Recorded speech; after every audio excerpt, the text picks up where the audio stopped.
about time, don't you think?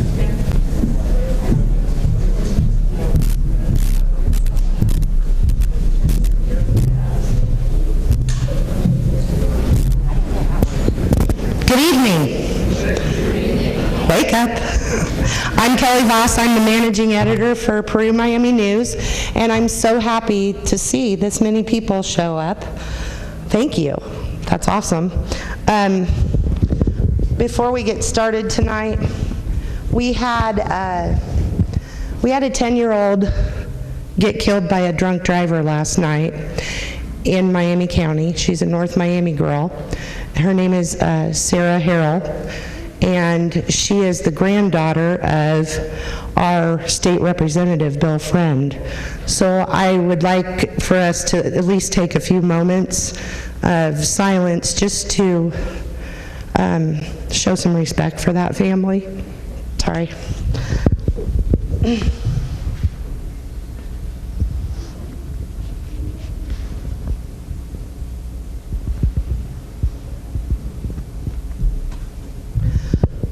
Okay, I have to do some housekeeping. First of all, there is no food and no drinks allowed in here. Dave Moon said so, and he means it.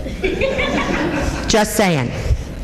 If you have cell phones on or other devices on you that make a lot of noise, shut them off.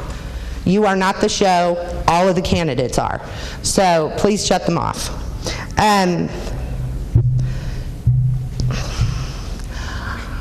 I want to stress that we are here to get information as voters from the candidates that we're going to elect to hold some pretty serious offices in our town.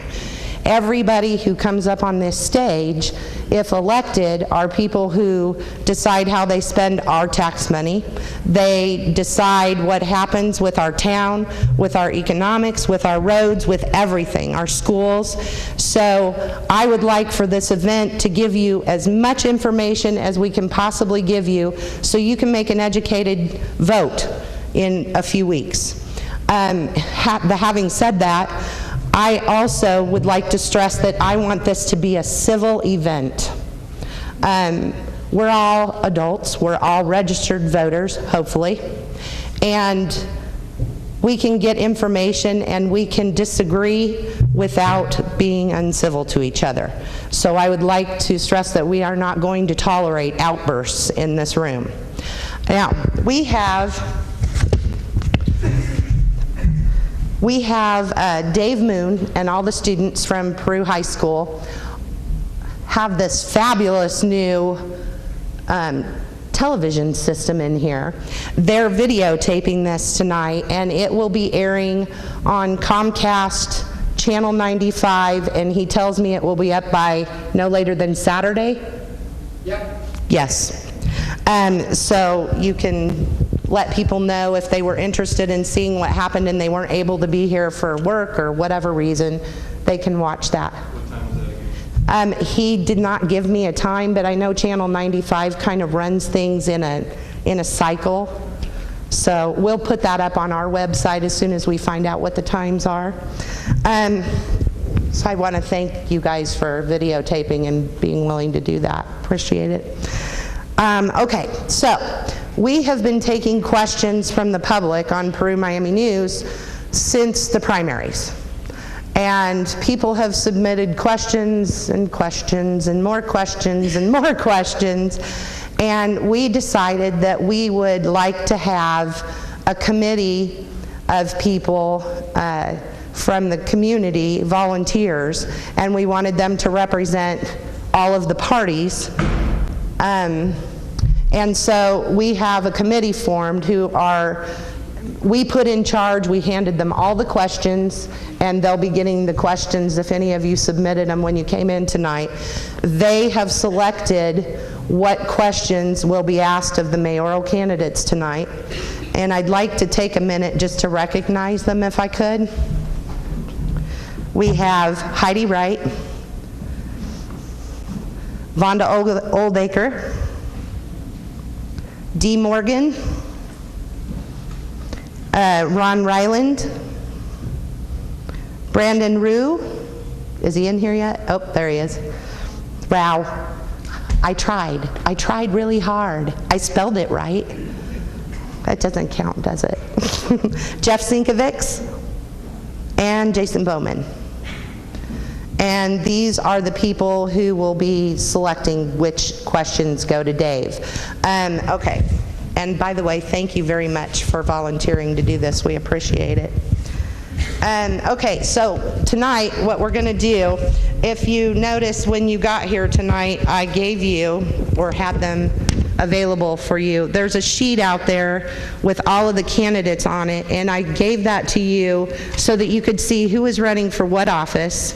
And if you care to, you can make your selections and keep track and keep notes. Take these with you so that you can keep straight who all the candidates are in your own mind.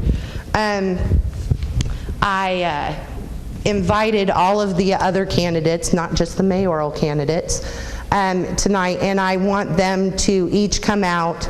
Not all of them were able to be here tonight for various reasons, but I want the ones who are here to be able to come out and introduce themselves to you and talk to you for a couple of minutes each, so you have a face to put with a name and you can hear who they are and what they're about. So without any further ado, I'm going to start and just go down the list. With City Council District 1, we had Blaine Holland. He's a Republican. He was not able to be here tonight. His girls have softball, and it's a travel softball team, which is very expensive, and so he and his wife are very involved in that. John Hepner, is he here? Could you come out here, please? He's an independent candidate, and he is running for City Council District 1. Can you tell these people who you are? I sure can. You want this mic? No, I can use this. Okay. Hello, I'm John Hepner Jr. I'm running as an independent for City Council District 1. I'm pursuing the City Council seat because I believe Peru can be a greater city.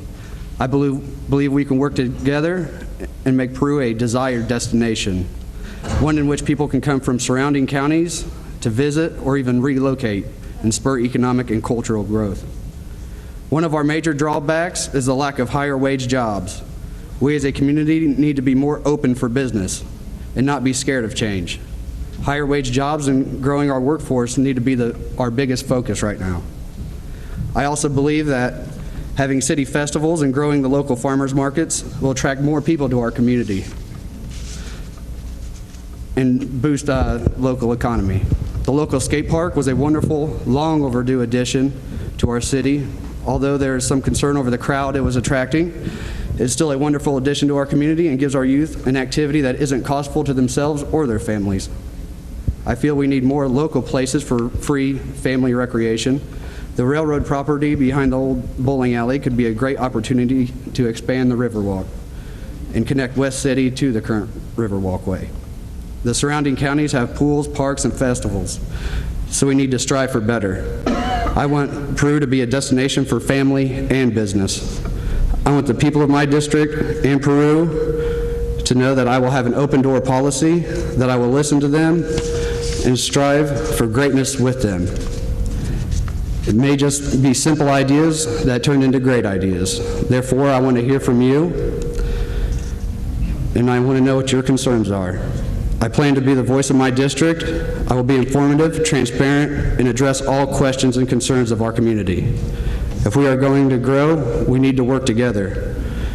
You can find me on Facebook, John Hepner for City Council, with all my contact information.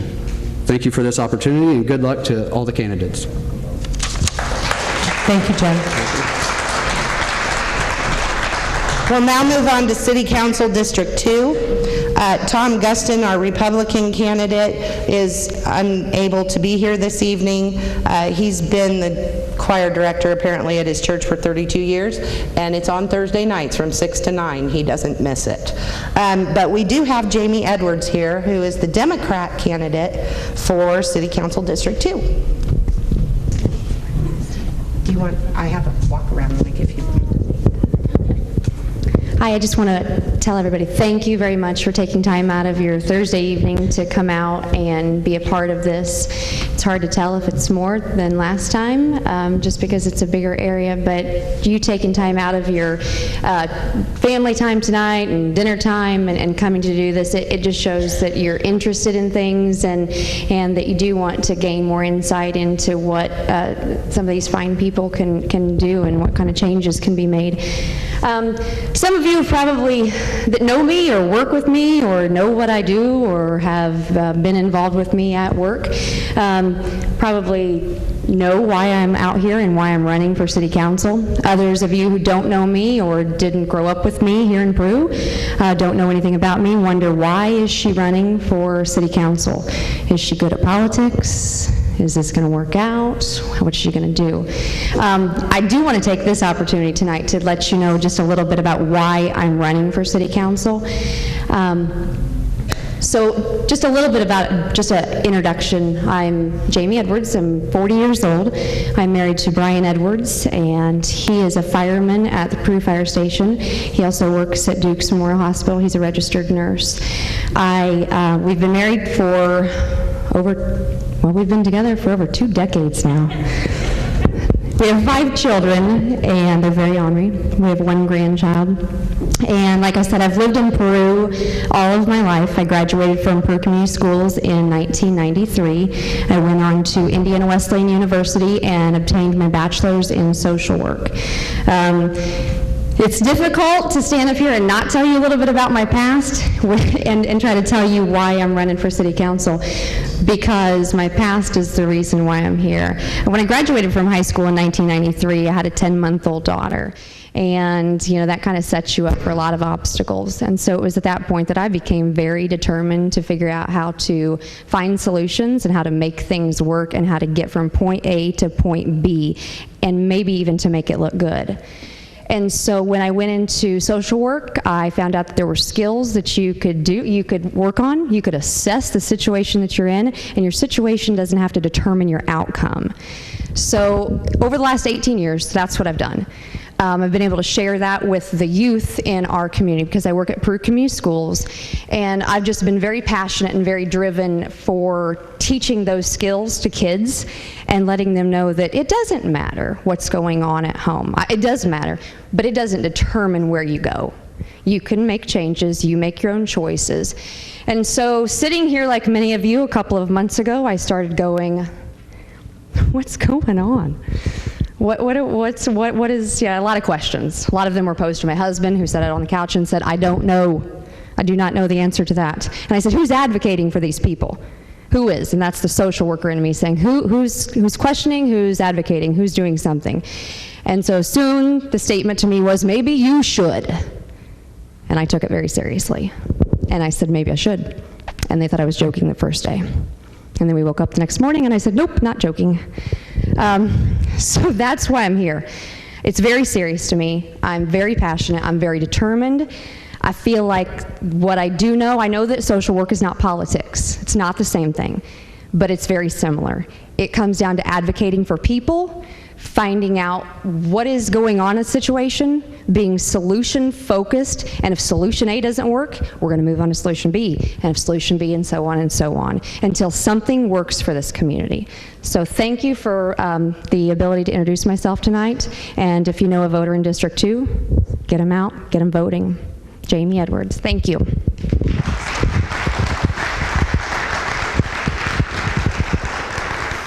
Now for City Council District 3, Democrat Phyllis Torrance is the incumbent in that. She was unable to be here tonight. She really wanted to be. She fell and was injured this week, and so she's not feeling well. We'll wish her well. We have John Boog Weisenberger, who is the Republican candidate for City Council District 3. How y'all doing tonight? Hey, I'm not real good at this public speaking stuff. I lived in Peru or around Peru about my whole life, Miami County. I was a lineman for the city of Peru for about 10 years, and worked for Miami Cash RMC for about 10 years. Have 2 children. One of them's going to Bloomington. She's a junior. My other one's just about to get out of the Navy. Very proud of my Navy girl. I'm all about Peru. I like Peru. I think it's a good town. I think it's got a lot to offer.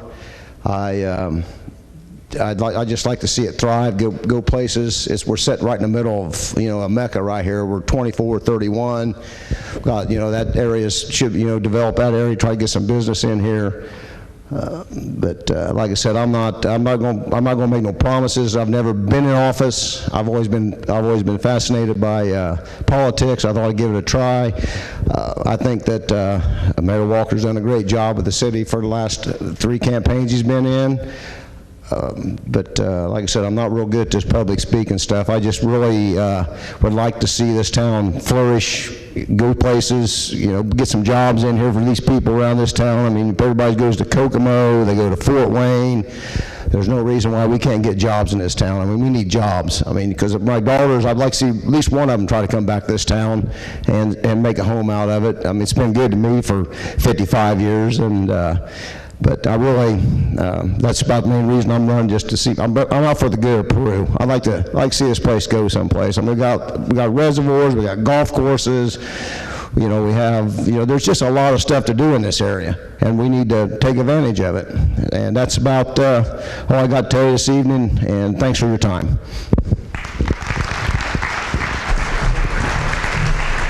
Okay, now we have City Council District 4, and it's actually, I think, one of 2 unopposed positions. Cheryl Lee is a Democrat. She's the incumbent for this position. Good evening. I appreciate everyone coming out tonight. And they are sort of rushing us through. They want us to sort of hurry up, so I'm going to make this quick. I do represent the 4th District, which is precincts 3 and 4 on the east end of Peru. I'm a liaison for the Park Board and for the tax abatement with economic development. And that's a big thing, because economic development is where we're trying to really bring in some jobs for Peru. Not low-paying jobs, not middle-paying jobs, but we want the high ones. So if I get in my 3rd term, that's going to be my main focus, is getting jobs for us so that we can fix our homes, bring the stores in that we need, and all of the above. I am also in the corner of people with disabilities.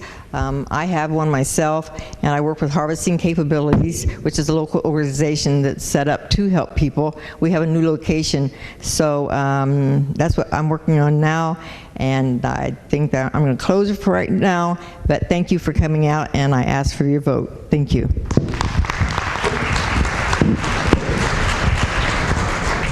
That's a bit short. Okay, City Council District 5. First, we have incumbent Kent Workman.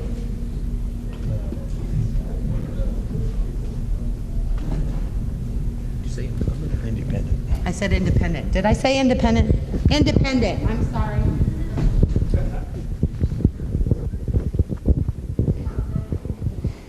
My name is Kent Workman. I'm not an incumbent. I'm running as an independent for District 5.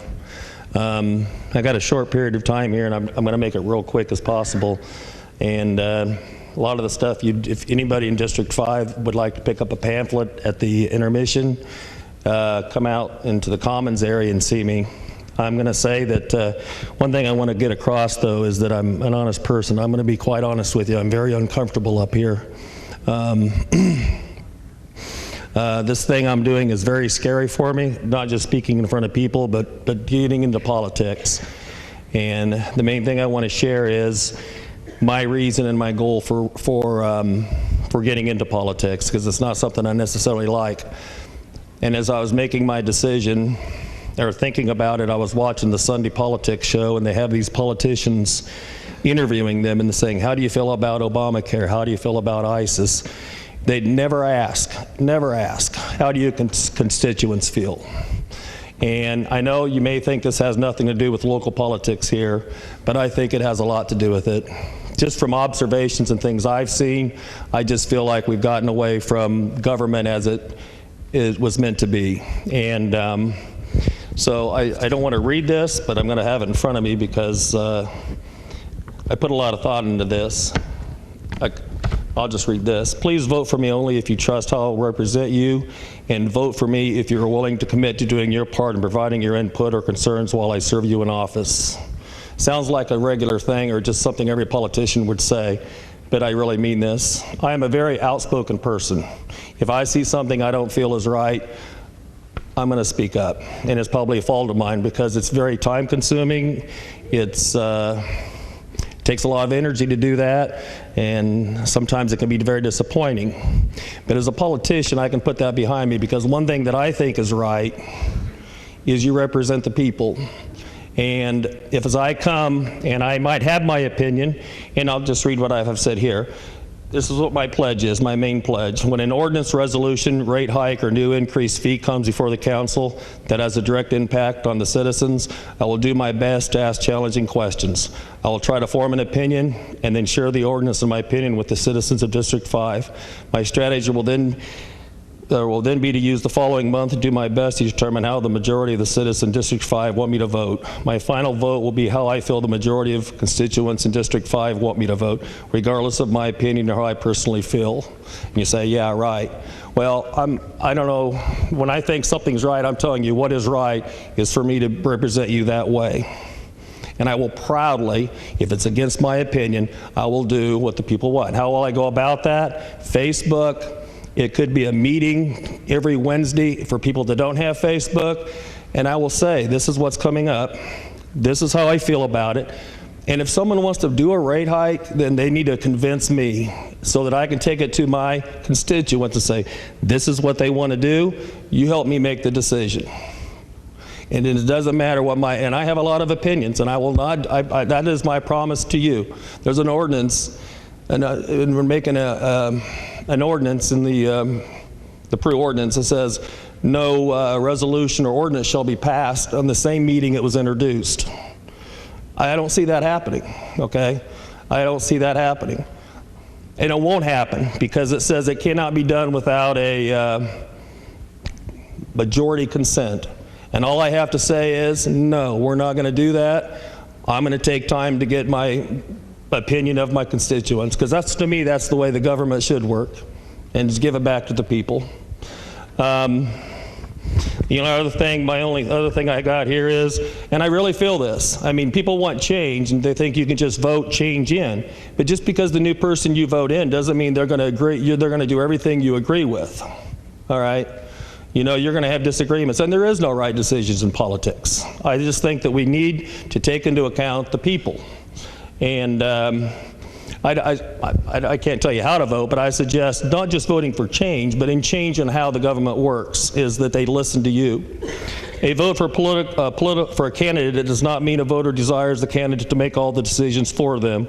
A vote for a candidate means the voter desires the candidate to make decisions with them. And that is my goal. So thank you for your time. If you would like a pamphlet, feel free to get it at the intermission. Thank you.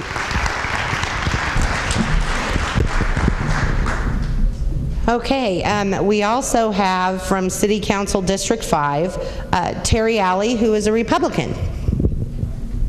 You want the podium, right?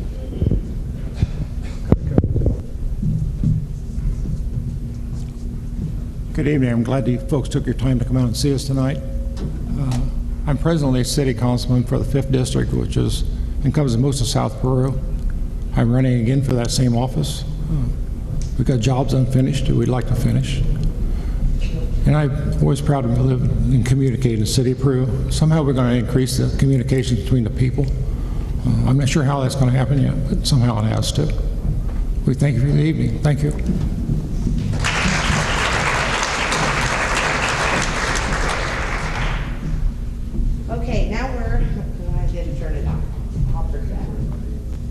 Now we're moving on to City Council at Large, and first we have Jan Languel, who is a Republican candidate. Do you want to hold the mic, or you want to go to the podium? Okay. Hi, I'm used to talking to second graders. I'm going to pretend that you're second graders, if that's okay. My hometown is Peru. I grew up out in Bloomfield. I married very young, and we moved to Converse in 1960, and my kids were raised there. I have my hubby, Tom Langwell. As she said, I'm running for City Council at large on the Republican ticket. I've been called Jan most of my life. That's why on a lot of my brochures it says Janice, Jan. Because I got married young, I didn't finish high school, but I got a GED in 1966 and graduated from Indiana Wesleyan in 1970, got my Bachelor in Education, got Master of Science in Education from Ball State in 1975. I taught 27 years at Converse. I was an adjunct professor at IUK for 6 years. I taught a class, stress management. And my principal told me, as much stress as you've had in your life, you ought to do well. It was a very good, very rewarding class. And I also taught at the Juvenile Correctional Center in Logansport for 2 years. I previously served on the council from 2002 to 2007, and I was on the Peru Planning Commission from 2010 to 2014. I've known Mayor Walker for 27 or 28 years. I moved back here in 1986, and we went to the same church. I have no personal agenda because I think everybody needs to work together. Sometimes I think we forget that right now.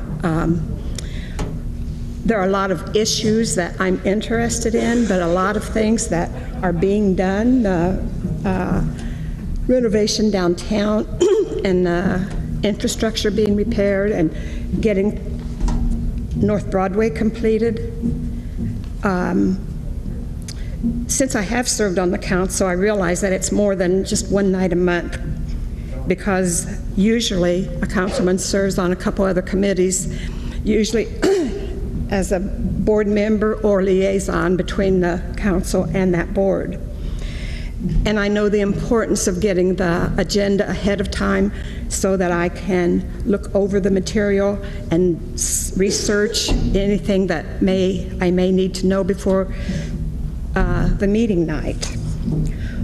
My vision for Peru: to work with the administration, the council, and constituents to have a more positive community so that new businesses and industries and families will want to locate here. I think unless we can work together and be more positive, it turns people away.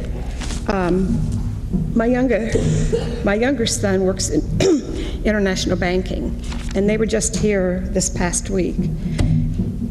And he was very disappointed with some of the things that he saw and thought saw the change in Peru. And I hope that it changes back to a more positive. Thank you for listening.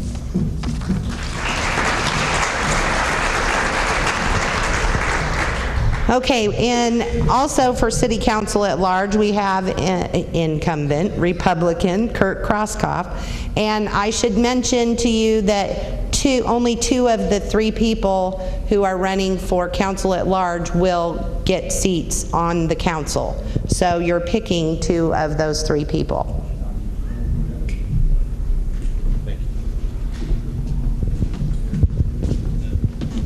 Good evening. Thank you for coming out on this lovely evening. Obviously, the Cubs aren't playing tonight, so that's why you're all here. So that's why I'm here anyway. So no, my name's Kurt Krauskopf. I'm a lifelong resident of Peru.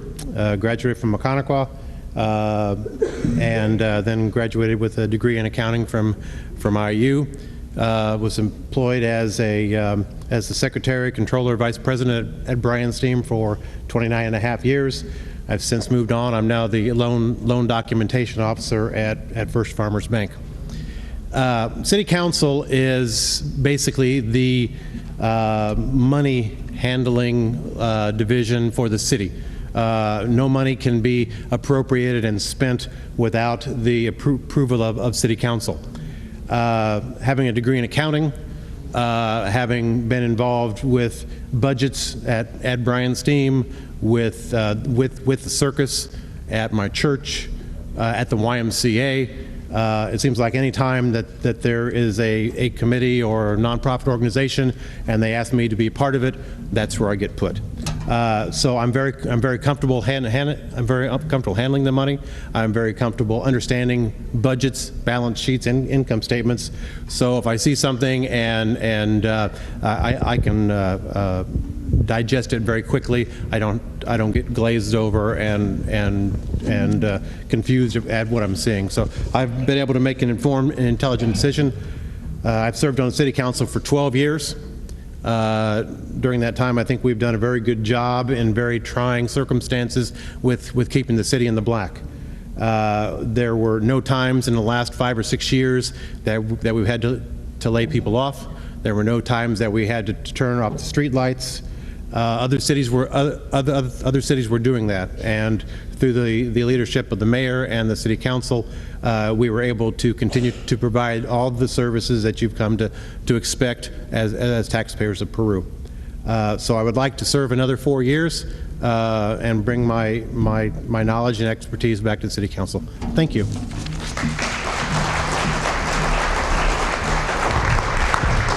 Okay, lastly, in the city council at large position, we have Rose Ryan, who is the Democrat running for this seat. She had intended to be here this evening, and as you know, she owns a brand new restaurant business in town and had to work and was unable to be here this evening. She apologizes.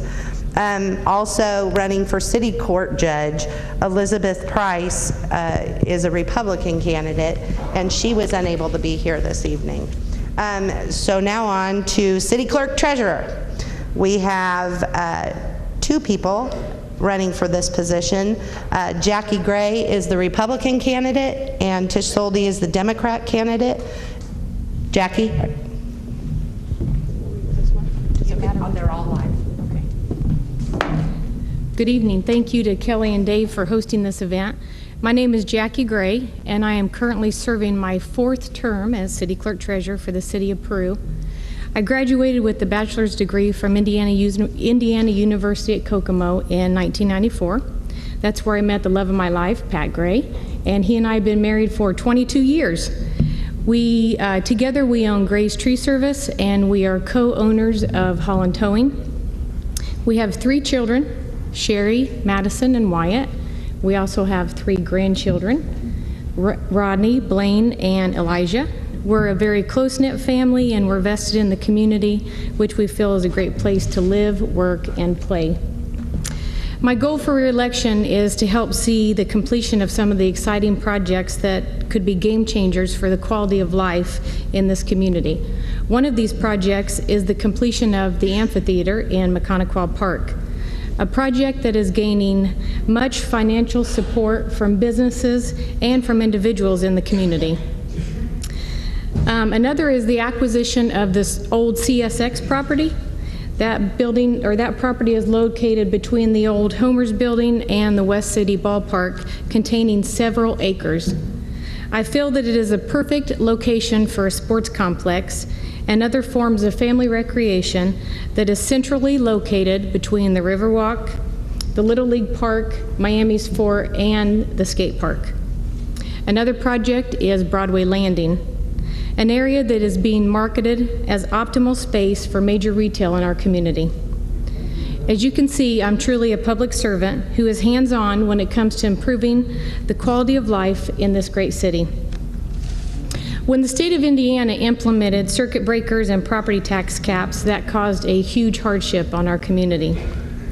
I served our community diligently during this hardship. There were no job losses, there were no layoffs within any of the departments in the city of Peru with these trying times.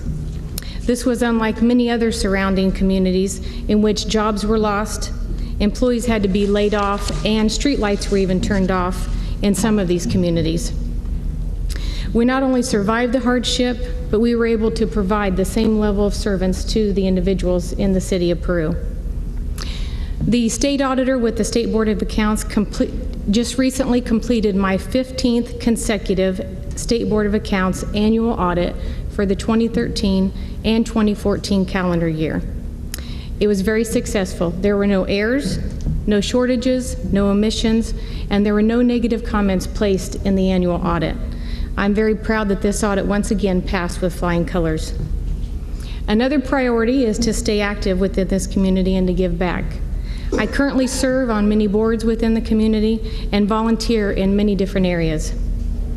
My years serving as city clerk treasurer and volunteering in this community have been very rewarding for me and has allowed me to meet many, many wonderful people. I want to thank the citizens for that. I feel that I have been truly tried and tested during my tenure, and I ask for your vote on November 3rd. Thank you.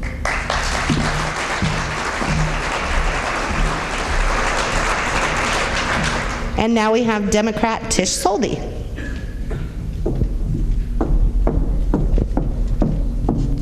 Hello, everyone. I want to tell you this first and foremost. Jan Langwell back there is very upset that she forgot to tell you that she has 3 kids and 5 grandchildren, so I just thought I'd relay her message for her. I'm Tish Soldi, and I'm running for city clerk. I do have a cheat sheet here, so you're going to have to bear with me. I come here tonight to ask you all for your vote. My husband Jay and I have been married for 2 decades. He's an engineer with Norfolk Southern Railroad, and he's the vice local chairman of his union. We have 3 children. Spencer is 22. He's married to Ashley. He works here in Peru at Doan Keys. She works at First Merchants Bank. They have my granddaughter, their daughter. I think my granddaughter is the more important part. Hayden, she's a doll baby. We have Sebastian, who's a senior here at Peru High School, and he plans to go to the Navy next year when he graduates. We also have Phoebe, our baby. She's 14 years old. She is a freshman here, and she has dreams of one day becoming valedictorian. I went to school in Kentucky. I went to Breathitt High School in Jackson, Kentucky. I studied business management at IUK and Ivy Tech, but I left without a degree, choosing instead to stay at home with our children when my husband got the job with the railroad and had to travel. It was a decision that I've never regretted. I also graduated from the Beer School of Real Estate in Warsaw, Indiana, and currently hold a real estate broker's license. I practiced real estate in this town for a long time, having the distinction of being $1 million producer every year. For the last 6 years, I've worked in restaurant management, and along with that, I teach culinary classes here at Ivy Tech. With my business and background and the resources that the state of Indiana have in place to help newly elected officials, I'm confident that my transition into this position will be an easy one.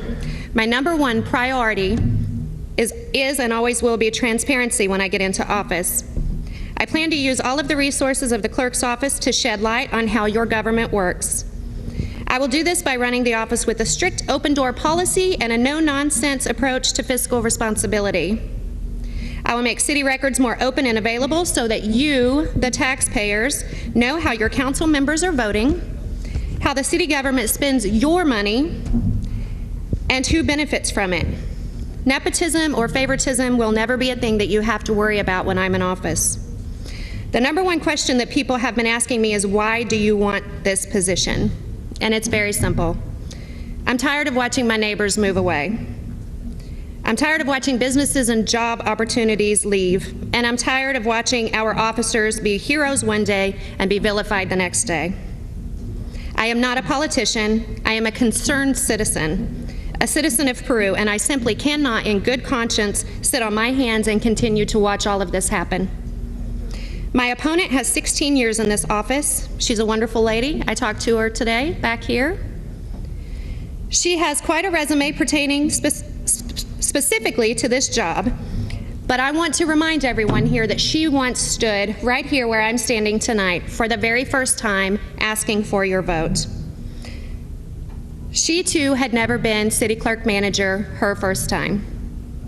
That's all I ask of you tonight. I ask that if you're happy with the way that Peru is now, today, then go ahead and continue to vote the way that you've always voted. But if you're like me and you're a little tired of what's going on and you're ready for a change, I'd ask that you vote for me for city clerk. Thank you very much.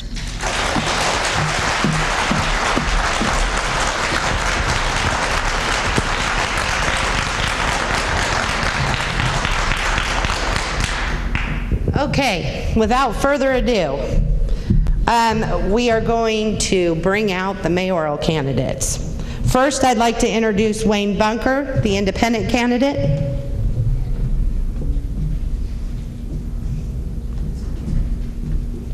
Gabriel Greer, the Democrat candidate.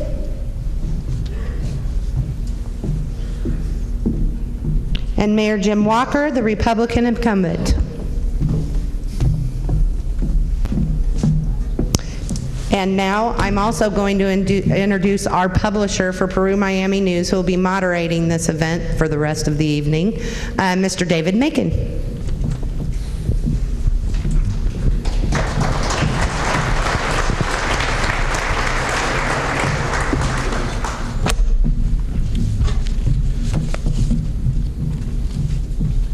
All righty, okay, so, wow, where to start? This is the first time I've ever done this, so if I falter around a little bit, be patient with me. I'm kind of new at this.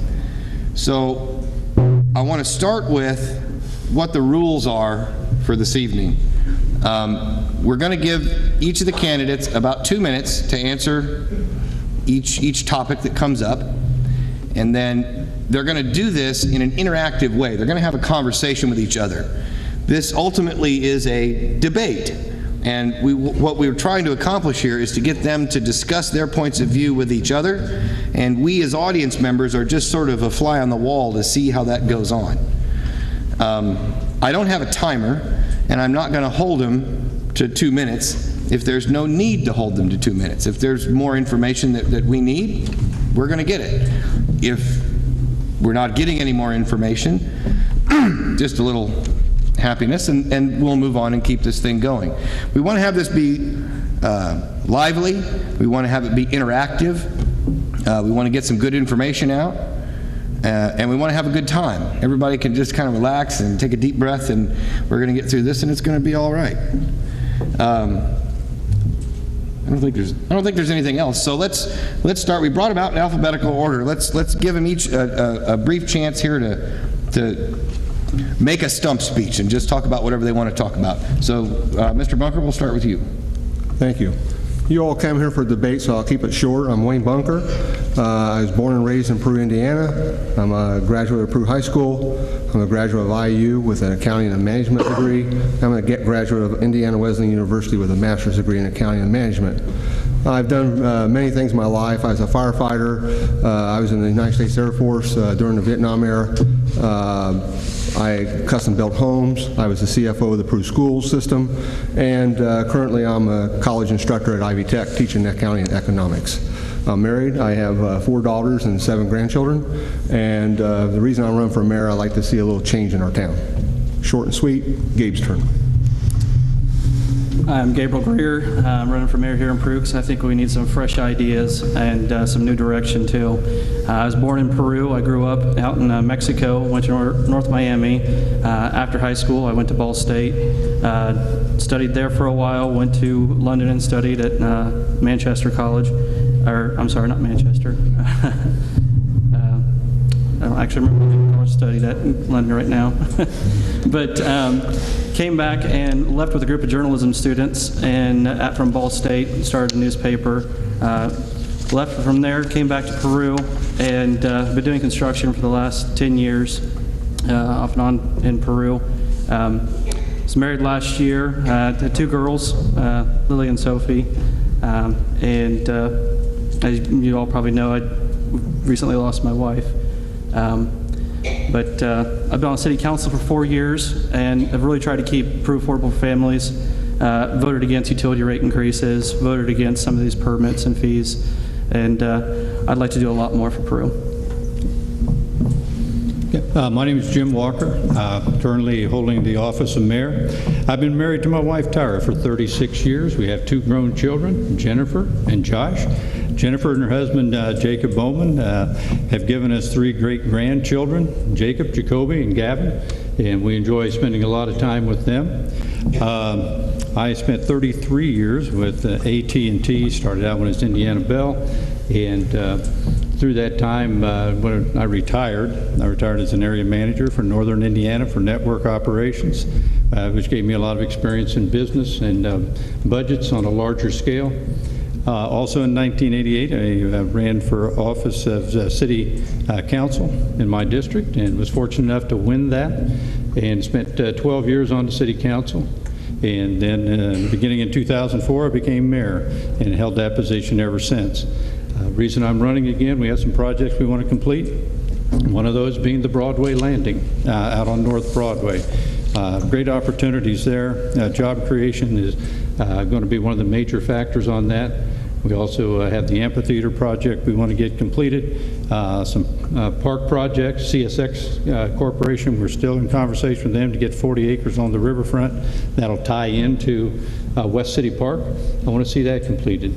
And that is the reason why I have decided that I will run again for mayor. With your support, we will go in there and try to finish those projects. Thank you.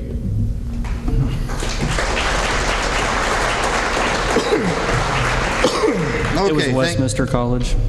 It was Westminster. I just thought of it. So.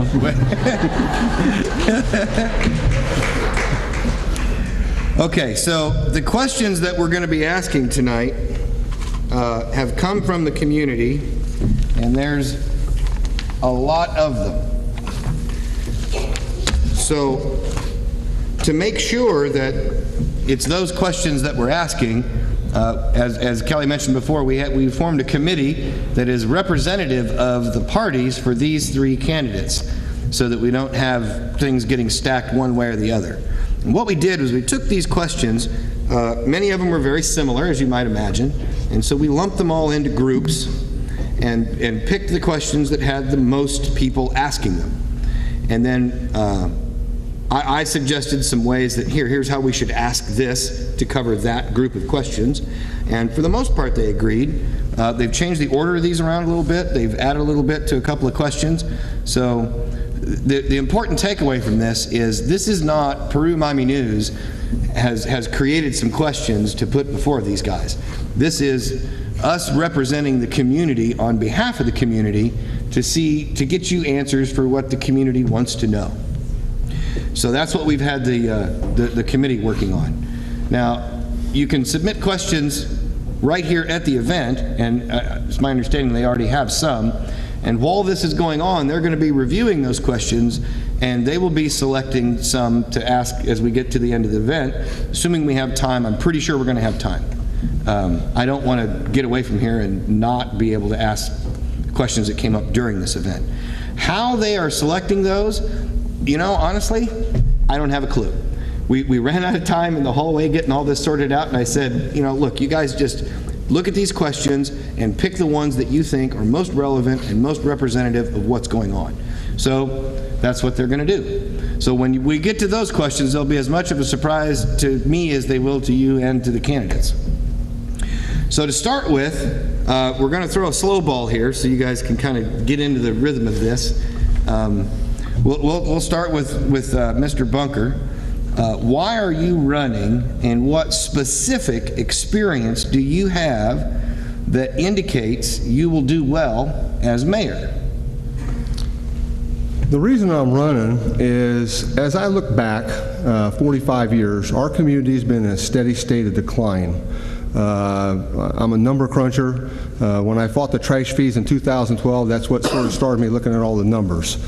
I think the community needs a different vision to start going forward and stop this free fall that we're in. My experiences, my life experiences will play into it. I've been a firefighter, like I said. I was a code enforcement for the fire department when I was on the fire department, so I understand that. I was in the Air Force. I was a supervisor at age 20, very young age. I have a crew for national defense. I was at the school system. I was on the school board. I was elected president of the school board 4 times. That's your peer that elects you to be a president of the school board. I think I get along with most people if they want to get along. We always have individuals in society that don't want to get along. But as a school board member, we learned how to work together. We had training sessions so we could understand each other, and we moved Peru schools ahead in the 90s. In 96, I become the business manager. It's called the chief financial officer now. In that position, I worked with Dr. McCaig, and we built budgets and it was up to me to do the forecasting for all the wages and things like that. He did the building part, and together it was up to me to manage the budget and make sure that we did not overspend. During my time as business manager or CFO for the schools, we increased the cash balance every year. Also, while I was on the school board and chief financial officer, our tax rate went up 1 penny in 11 years. It's a far cry from what we have right now. My experience as a college instructor, I teach accounting and economics. With that experience, you learn how to work with the students and impart information on a subject that most students don't want. Most of my students never want an accounting class unless they're majoring in it, and then after most of them take the first class, they don't want to major in it. Mr. Bunker, so suffice to say you have I have a lot of experience. A lot of experience in financial matters. Yes. Okay. Mr. Greer, let's move on to you. Well, the reason why I decided to run really cemented in my mind when I was working with Steve Anderson to get the skate park built. I've since then talked to many people who have come to the city asking to donate their time and their resources to try to make this community a better place, and consistently have been turned away. I think that our best path forward is a path that's inclusive of everyone, and that's not been the path we've been on. So as far as actual experiences that I've had that I feel like demonstrate why I'd be qualified to run or be mayor, I would look at a couple things. There's been instances with ordinances that have been presented to the city council, and I've worked with department heads, gone to meetings with them. I've worked with the police department when they brought a ordinance in for a secondhand store ordinance, and the shop owners weren't happy with it. The police officers had a legitimate reason why they wanted the ordinance, but they were at two ends of that spectrum, and I worked with both of them to come to a new ordinance that everyone was happy with. And I think it takes that kind of cooperation and compromise to lead a city. Well, it's interesting, you know, when you're the incumbent, you hear about all the things you've done wrong. But in this case, Mr. Bunker, I do not think we're in a state of decline. If you look, our unemployment rate is down considerably. When I talk to people who have been away from the community and coming back, they said there's been a lot of improvements. The streets are in better shape. The sidewalks are in better shape. You know, we are working very hard to get those things completed. So I don't agree with we're in a state of decline. If you look at where we're at from an economic development standpoint, we have no vacant industrial buildings in Peru. Every one of them are occupied. I don't call that decline. As far as not working with people or turning people away, I don't know that anybody's been turned away. We've questioned some people. You mentioned the skate park. You know, it was a cooperative effort.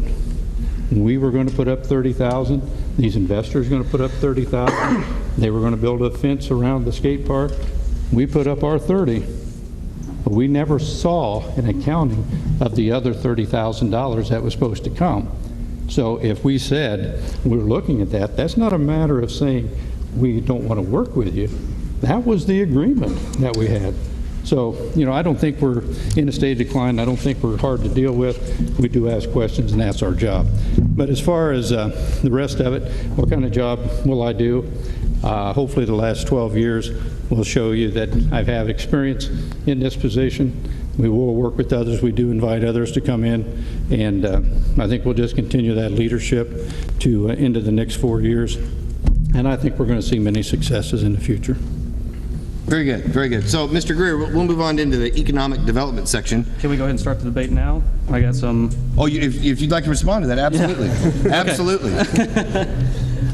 Well, Jim, Mr. Walker, let's talk about before the city decided to provide $30,000 to the skate park. Mm-hmm. The city made that decision in the spring. The summer previous to that, me and Steve went to your office multiple times for months on end. I mean, is that correct from your recollection? Months on end. I remember you and Steve coming up. Right, and we came up several times. At the January meeting that we had before we started the skate park, we had a deadline that we were trying to meet for a grant. At that meeting, and anyone can go on YouTube and watch the meeting of January 2014 and see the kind of reception we had at the January meeting, where you and Jackie and basically you guys acted like you guys had never seen us before, and that we were going about this all wrong, and that we were completely doing this the wrong way, and we should have done this, this, this, and this. And what I don't understand is, if you really supported the skate park, and you knew that we were going to have this discussion at that meeting in January, for the months before that, when me and Steve had gone to your office and asked you, how should we go about doing this? What's the best way? We'll work with the city. Then why are all those things you brought up in the January meeting weren't said in the meetings we had in your office before then? What I remember about the meeting, you were asking about funding a skate park. Mm-hmm. You were not the first ones to come in and ask for a skate park. But we're the ones that got it done. I'm out. We had about 5 other groups in the time that I have been there that started and failed. We had a Miami County Youth Leadership, or a Leadership Academy. They tried. They couldn't make it work. So after 4 or 5 times, you get a little skittish and you say, okay, what's different about this time? So we were being extra cautious about that. We also told you there's no money in the park budget. And we showed You said there's no money in the city. We said that the park budget, because that's where it was going to come from, in the park budget. Where did we finally find the money? The cable fund. So we had to be very creative. We specifically said that we know it's not in the Parks Department's budget to build this park. Mm-hmm. We asked you specifically, is there any fund in the city that could lend any money to this? And you and Jackie both said no. That's right. And you know what? We started digging, because all the other budgets, there wasn't any. So we looked at the cable television fund, which there's not a lot of expense to that. And we had to find out, can we transfer it from there into something else? That was just a happenstance, because up until then, we didn't know where we would find it. So we dug around, spent the time, and we found that we could take that money from there. But in the beginning, we never thought we could, or that how much money was actually in that one, because we don't usually spend out of that. So my question is, what made you change your mind and decide, instead of being skeptical of myself and Steve wanting to build this skate park, that you would be skeptical and not look into this and then be able to find it later? Because obviously there was a change in attitude towards this project that prompted you and Jackie to go and find that money. Our main job is to find the money, right? Because you had to convince the park board first, right? The park board had already agreed to give us the land. Okay, give you the land, but where was the money? That was a gift. That did not cost anything. Mm-hmm. But was they going to say, was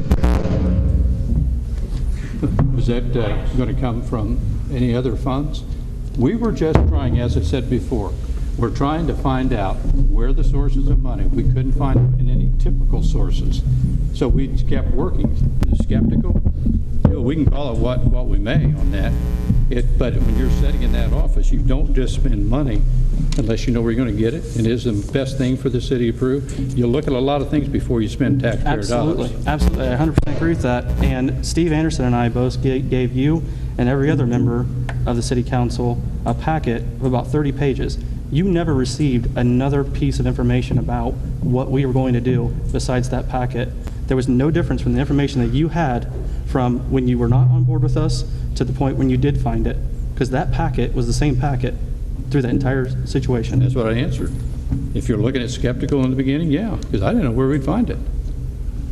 So when we find it, you can start looking at it. It's just like in your home. If you say, boy, I need to replace the windows, but I don't know where I'm going to get the money, you say, I can't do it right now. Well, pretty soon you say, oh, I found some money I didn't know about. Now I might be able to look at that. It's no different. So we're just trying to find money. I think, to be looking in other pockets that we could to find money shows that we are willing to work on this project. You also brought up in the January meeting about the tax liability for the skate park and that facility. A tax liability? Yeah. I understand your confusion because there is none. I don't know what you're talking about. Exactly. No. In the January meeting, you had asked our former insurance agent for the city to come in and testify to the city council about the tax liability of the skate park. Insurance. Insurance I'm liability. sorry. I was going to say, I'm insurance sorry. liability, I agree. Tax liability. I'm sorry about that. No, insurance. Okay. Then, like I said, there is no insurance liability. There's no liability to the city for as Extreme Skate Park. And during the January meeting, you and Jackie said that you had already looked into this, like you just said, many times previously, in getting a skate park. And that is something I feel like you knew going into that there was not a liability for the city. But you asked, instead of providing any kind of help or any kind of direction, all the things that you said during the January meeting, and like I said, I reiterate, go to YouTube and look at the January meeting and judge for yourselves whether or not you were trying to help us or give us any kind of direction or trying to stop it. I think we proved that we'll cooperate. We put our money out. Only after it was obvious. No, time out. Wasn't the agreement that we put up 30, the investors put up 30? That was the agreement. The agreement was the city put up 30, it would get done, and that the investors would put in as much money as it took to finish. No, there's a piece of paper. Because the way that it was worded was that it would go beyond 30 if needed, as far as investors.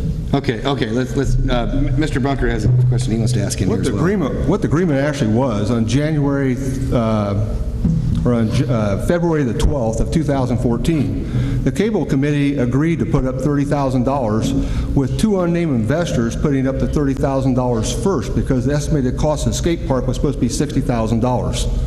Therefore, Jackie Gray was directed not to pay any city funds out until the money was received from the unnamed investors. The unnamed investors sent a letter to the city on January 31st that said that they would commit money at the tail end. That is true. But the Cable Committee directed the city clerk treasurer only to pay money out after the money was received. Once the bills started coming in, I've been in that situation as a business manager where you make an agreement to do something and the money doesn't come in like it's supposed to, you're in a quandary. Do you pay the bills and perhaps get a write-up from the State Board of Accounts, or you get egg on your face for not paying the bills?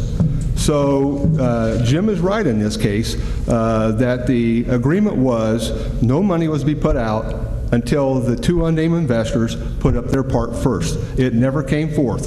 The agreement also said in the Parks Board minutes, it said that there was to be a fence around it, which about $12,000 I think it was. The bottom line is the city put out $44,000 for a $30,000 investment.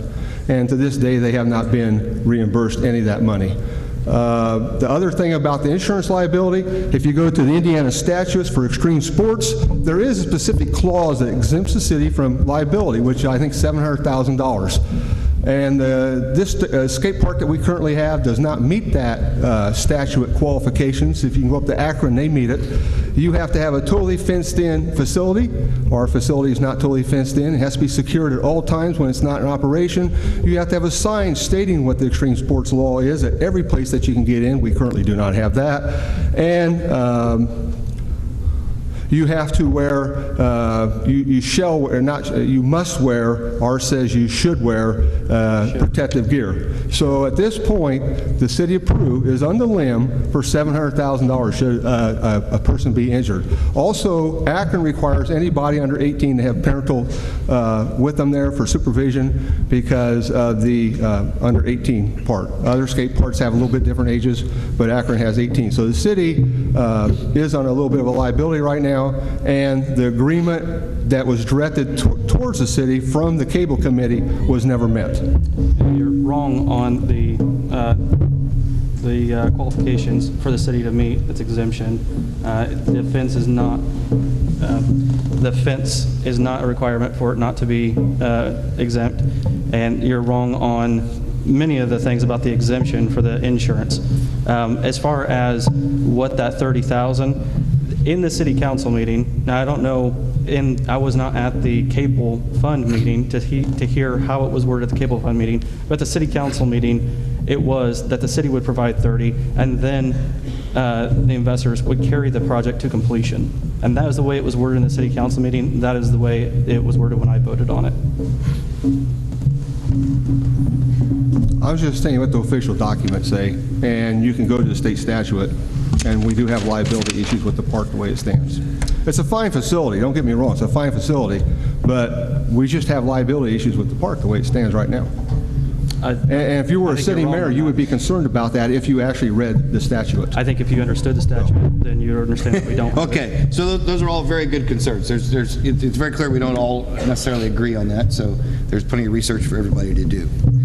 On to the next economic development topic. What new things do you want to introduce in terms of what business segments do you want to try and bring in? What business verticals do you want to try and attract? How will you get those places here, and how do you intend to fund any activities that you have to go through to get them here? Mr. Greer, let's go and start with you this time. That's what businesses and how are we going to fund getting them here? It could be specific business. It could be a segment of business. If you're trying to go after, if you want more restaurants here, that's a segment. If you're trying to get a Wendy's in specific here, then that's fine too. However you want to address it. Kentucky Fried. Essentially, the question is, what are you going to do to attract new businesses here? What kind of businesses are those going to be, and how do you plan to fund your efforts to attract them? Well, I'd like to see businesses come to downtown and fill up our empty buildings downtown. Right now, we're working with a group. It was the Main Street National Group has come to Peru through the Chamber of Commerce, and that is a group of volunteers from the community who are starting an organization to really tackle the problems of revitalizing downtown. Some of the things I would like to do to help with that group would be to start a small business loan program for companies that are willing to move into the downtown buildings, fix them up, and help with the downtown. We've spent, as far as where the money comes from on the downtown small business loans, that is a matter of priorities. We spent $65,000 this year on locks for the City Hall.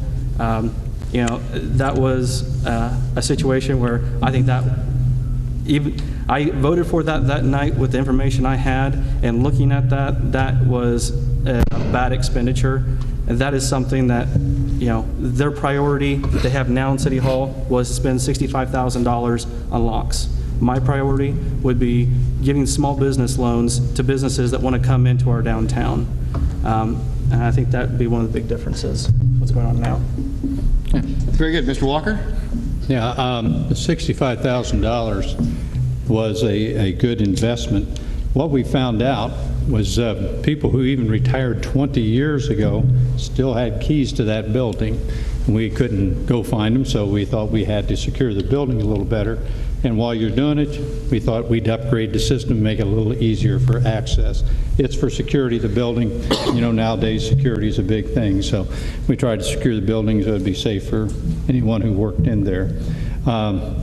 As far as business and how do we attract them, the small business small business loans, as mentioned by Mr. Greer, it's a good idea. They can contact Miami County Economic Development Authority. They have a program that can accommodate that up to a certain amount. I mean, it's not an open-ended account.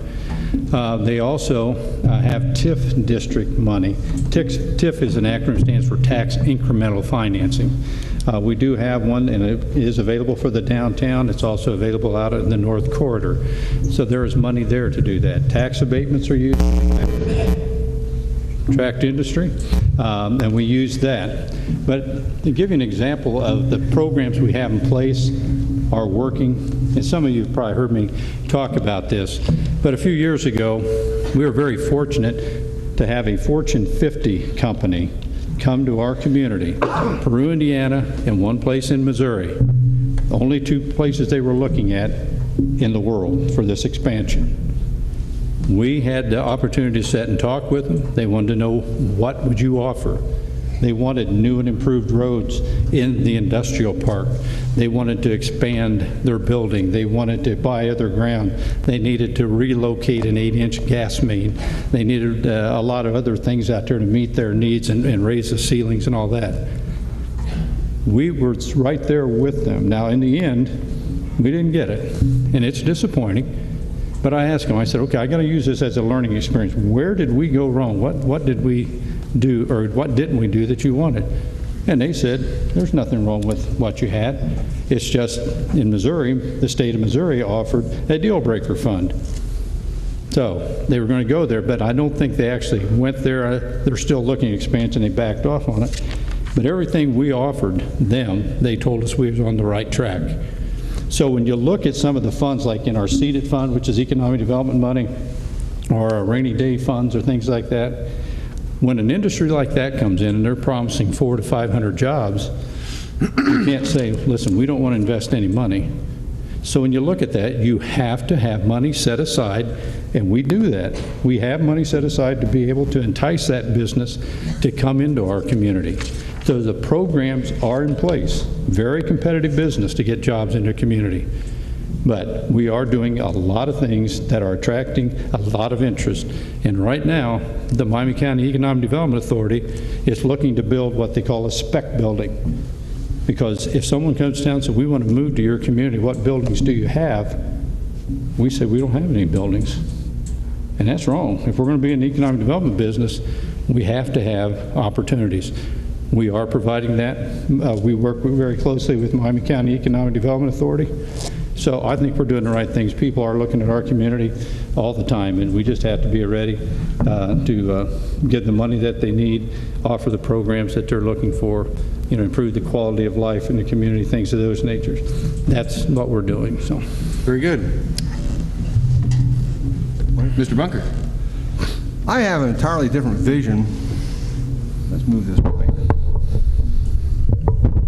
I have an entirely different vision of Peru than what either one of my two opponents do or has. One thing I looked at, I did a community survey, and our location at 24 and 31 is an ideal location to attract industries or businesses that like our location.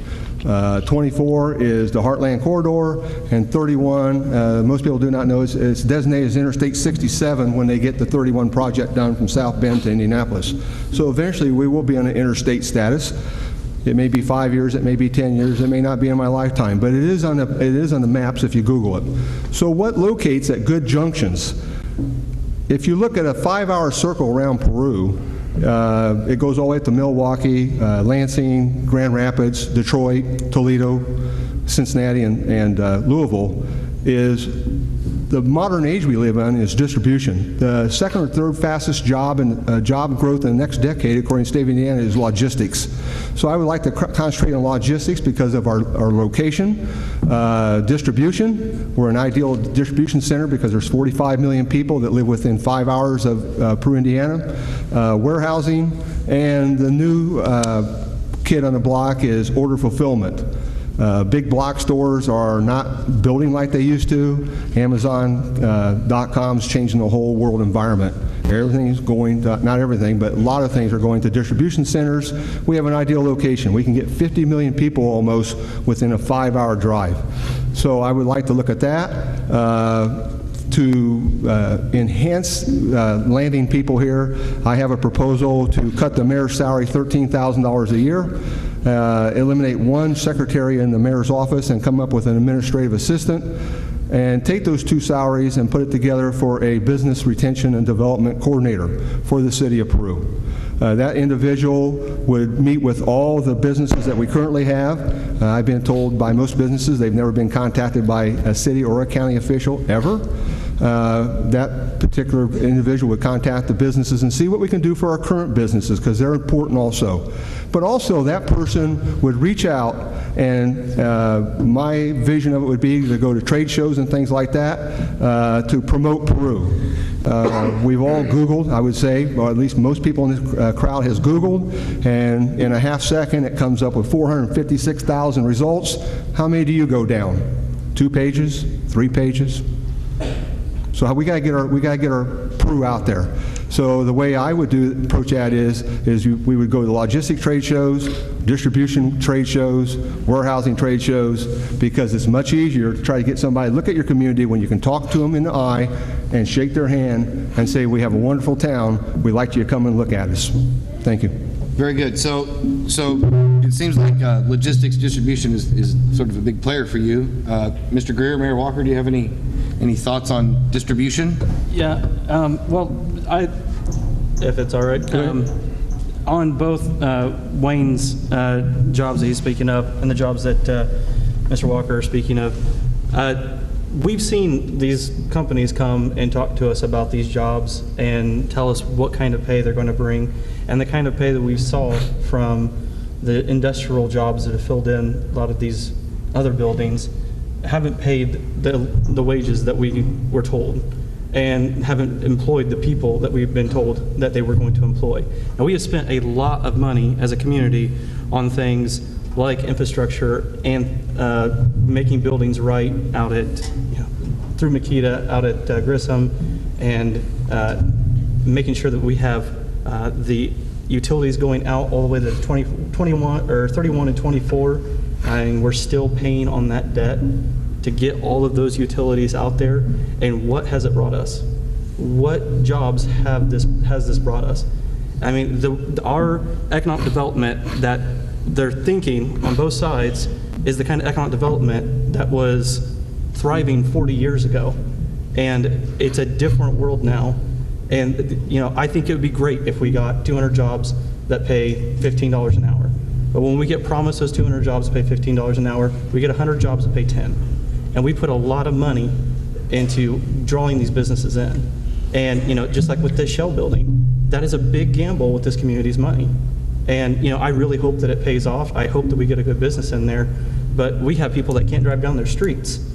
But we're going to find money to try to draw in these big industrial companies when all the manufacturing is leaving this country. What is different about Peru? What are we doing in Peru that every other Midwest community isn't doing to try to draw these same companies in? I mean, we are trying to stand out in a sea of faces, and it's not going to work for us. We have to draw on our strengths that we have here that no one else has. And I think so Mr. Greer, so if we're going to draw not on distribution and shipping and receiving and that sort of thing, then what would we do? I think the best way to get economic development in Peru is to have the best quality of life here. Now, I know Wayne with the 24 and 31, and I really hope that when 31 gets completed and we get our interstate designation there, that it really helps with our distribution. Because as it stands right now, and I think Jim can attest to this, 21 and 30, or 31 and 24 have not been the basket of rewards that we all have hoped that it would be. 20, Have you been out to 24 is 31 and finished. seen the traffic flow? Traffic flow isn't jobs. And so... Okay. You want me to answer that? Go ahead, Jim. Is that a question? I was going to... Go ahead. So what we've seen is instead of 24 and 31 being where we have jobs here that are distribution jobs that go all over in that 5-hour radius, what we've seen is people in Peru can easily get to any community within 200 miles. And so we leave to go to places to work, we leave to go places to shop. We've become a bedroom community. Now, and some people think of a bedroom community as a bad word, but when I think of bedroom community, I think of Westfield and Carmel and Noblesville. These are places where people choose to live because that's where they want to be, but they might go somewhere else to work, or they might go somewhere else, well, mainly to work, because then they have great shopping, and they have great shops and small businesses there, and the communities thrive. Okay, so let me just. Yay! Very good.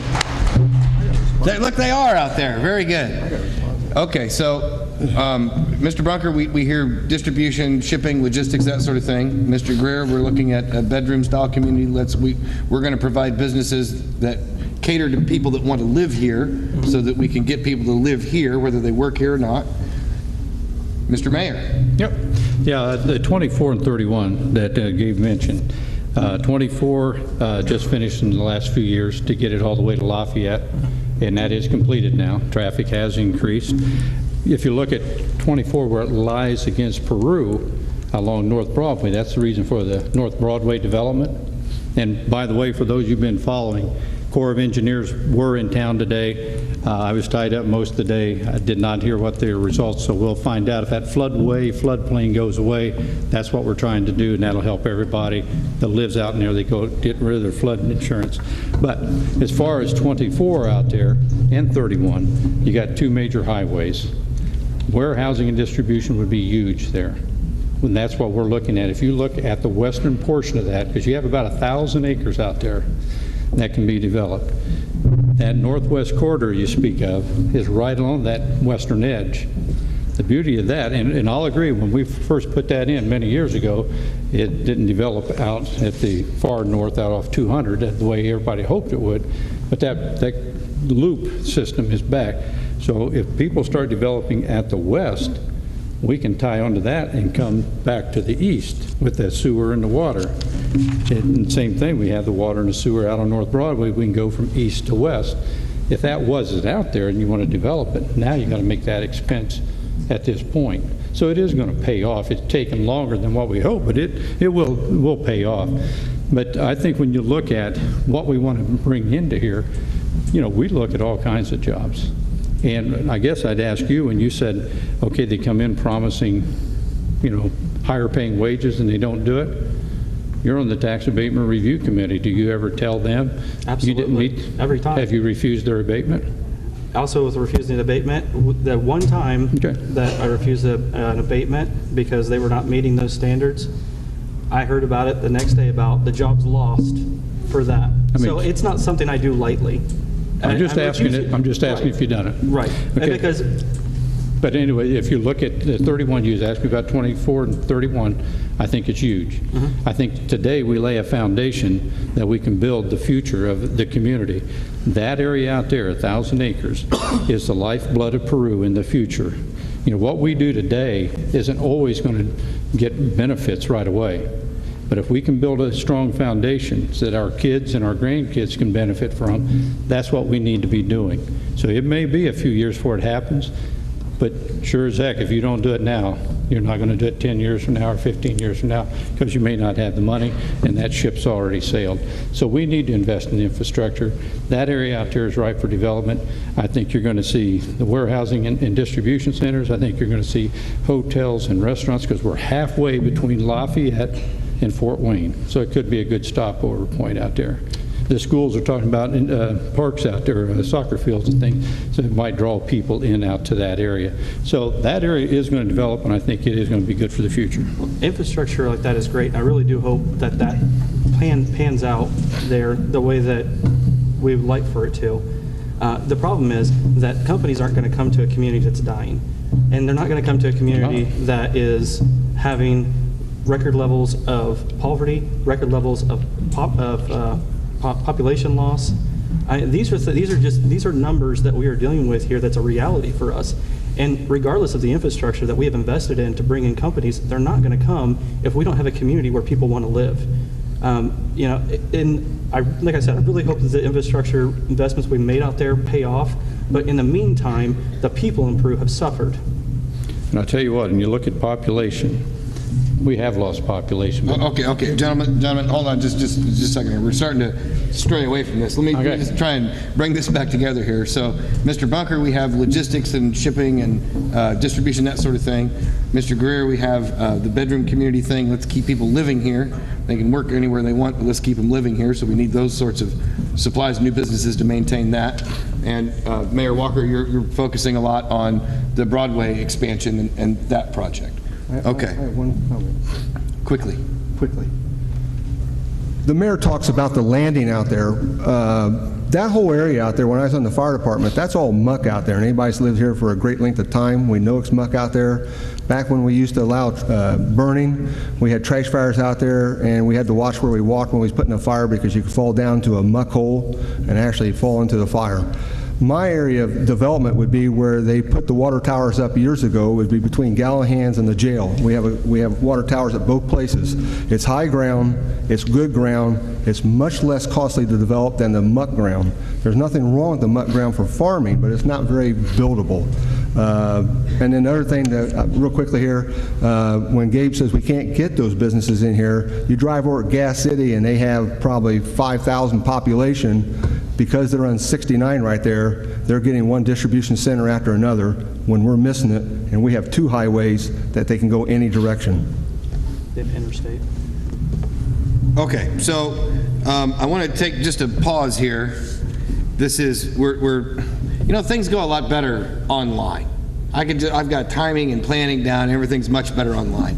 So obviously we're running a little long for where I wanted to be at this point.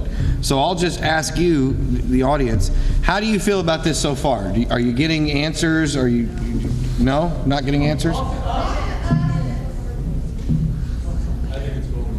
Okay, so we're doing at least a 5 out of 10. We're doing okay. This isn't a train.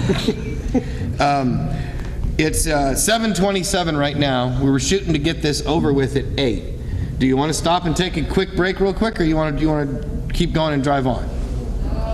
Keep going and drive on. I was hoping you'd say that. You were hoping they wouldn't say that. This is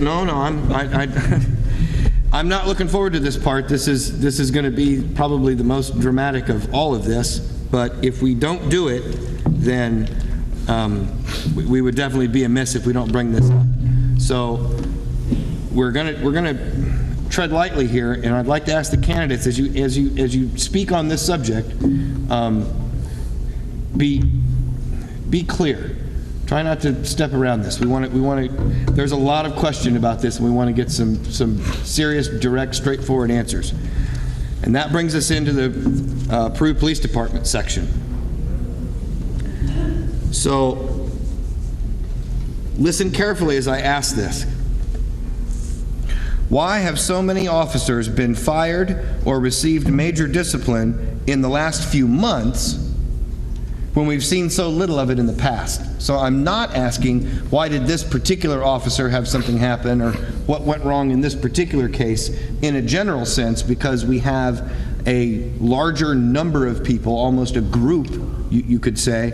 So what has changed? What has happened differently now than we've seen in the past?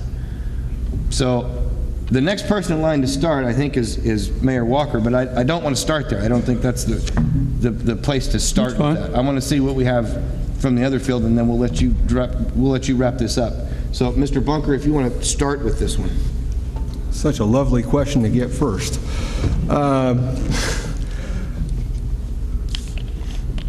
The police department, when I was in the fire department, we worked with the police department quite obviously all the time. I haven't been involved with the city government, so I can't really answer this question to the depth I know that Jim can, or that Gabe can, because he's on the council.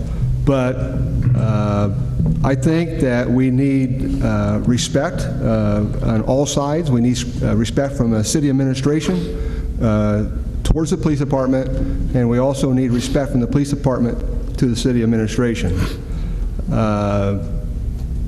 I can't tell you for sure whether that's happened. I have my own personal opinions. I won't put them out tonight on that. But that's in fact what I'm asking. No, I just think that's what I'm asking. I think there might be a little bit of lack of respect on both sides. Is that better? Okay, personal opinion. Lack of respect on both sides. How we got to this point does puzzle me, like it does most of the community. It appears that it's been a problem that's been growing over the years, whether it's within the police department or whether it's within the mayor's office. It certainly did come to a head last year. I've been in positions like that. You try to fix them before we get to the level that we're at now. That's for sure. Peru has looked pretty poorly in the state news the last year, and that's unfortunate when we're trying to get industry in here. I'll let these other two tackle the rest of that. I'm just disappointed the way our city has handled this situation. Mr. Greer. Well, I think this is one of the biggest issues we are facing right now in the community. I think it's something that everybody in the community, when I go door to door, it's definitely probably the number one thing I hear about. From my standpoint, where I've seen this is there was a disagreement probably about 2 years ago between the police department and how they wanted to run and how the mayor wanted the police department to be ran. And Jim, you have a reputation for being a micromanager, and that is definitely, I think, come through in many different ways, but in particular, I think in the fire or in the police department, it caused a lot of friction. Instead of it being dissipated and compromise taken, I feel like the mayor took a strong position and refused to back down. And I think that's continued through these last year and a half to the point where we have now. If you look at the appeals process that these officers have gone through in the Board of Works meetings, they have again and again and again shown that they did not violate these rules, that there was miscommunications, or there was, just like today, where Officer Meeks showed without a doubt that he had not closed the report when they said that he had, and that is why he was getting such harsh discipline. And even though he was able to show with the paperwork that he had not done that, they would not listen to his evidence or the evidence of the other people there to say, no, this is wrong. Mr. Greer, I'm sorry to interrupt you. The question is, how did we get to where we are, not where are we? So, right. How did we get to the, okay, yeah. Go ahead. Go ahead then. I started out with about 2 years ago, so. And then we got on, and that's great. What I just don't want to focus on any specific case, like what was going on today or that. Just how did we get here in general? But I think today is indicative of the way that the way that the mayor's office has handled the police department in the last year, and that once they take a position, and it is a harsh decision because there is a strong position that was taken a long time ago where we're going to do it this way, and we're going to prove a point, and they're still trying to prove that point and not listening to reason as far as molding.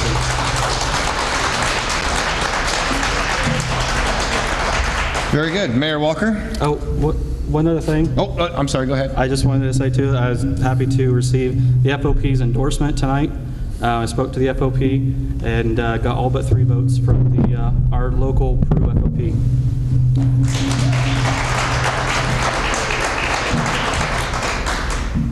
Okay, when we talk about the Peru Police Department, let me say something right off the bat.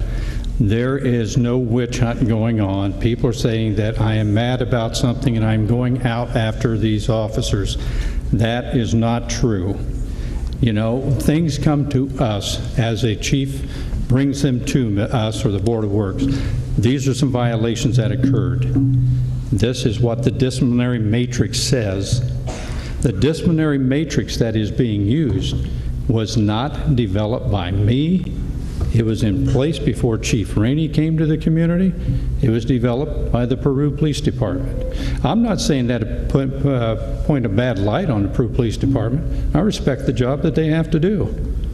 But if violations occur of the standard operating procedures, and you look at the disciplinary matrix, what are we supposed to do?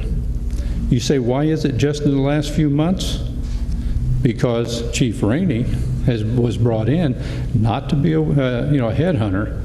He was brought in to say, we need to go in a new direction. It is very difficult, I believe, for anyone who is a police officer today, be promoted to a police chief.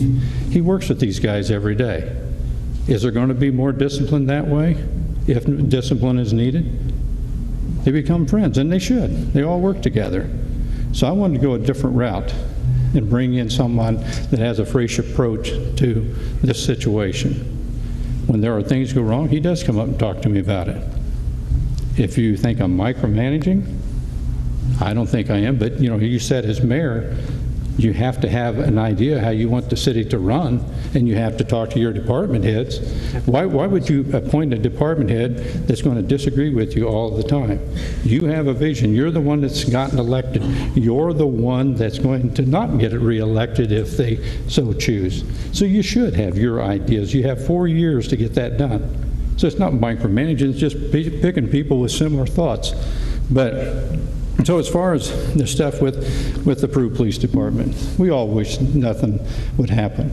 But I ask you, in any job you have, or have had in the past. If you go into a work environment and they said, these are the rules of engagement, you want to work here, these are the rules. If you violate these rules, you could be disciplined.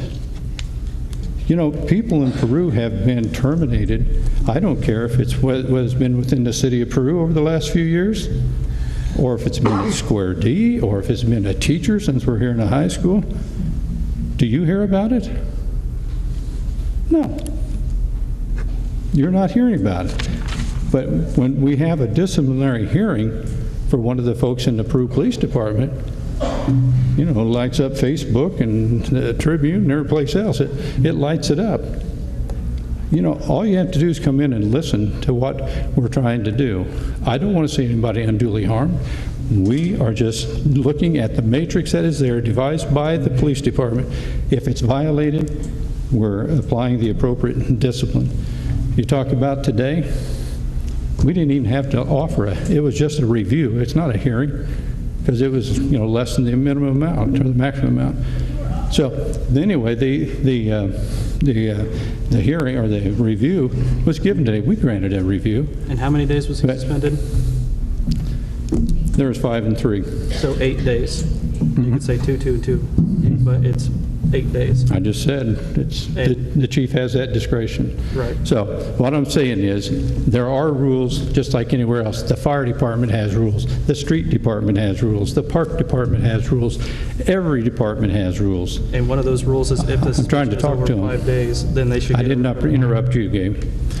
So if you look at this and say, okay, we have a problem in one area of the city right now, maybe not, I don't want to use the word problem, I don't want to come across that way, but we are not going on after anybody in that department. We are simply enforcing the rules that were laid out on the terms of employment. And if that's a fault, I don't know what you do then. Just let people do what they want and no corrective action taken. But again, I don't see this as anything that is being spearheaded toward the police department. Just situations arising. As a mayor, you got to make tough decisions. It comes to you, what action do you take? You see what's before you, you have to decide, are we going to accept this, are we going to amend it, or are we going to deny it? You have to make those decisions at that time. When an incident comes before you, you have to make a decision. So, and you're talking about the sanctity of rules. The suspension was broken up to 3 and 5 days served consecutively, right? He had an option if he didn't want to do them consecutively.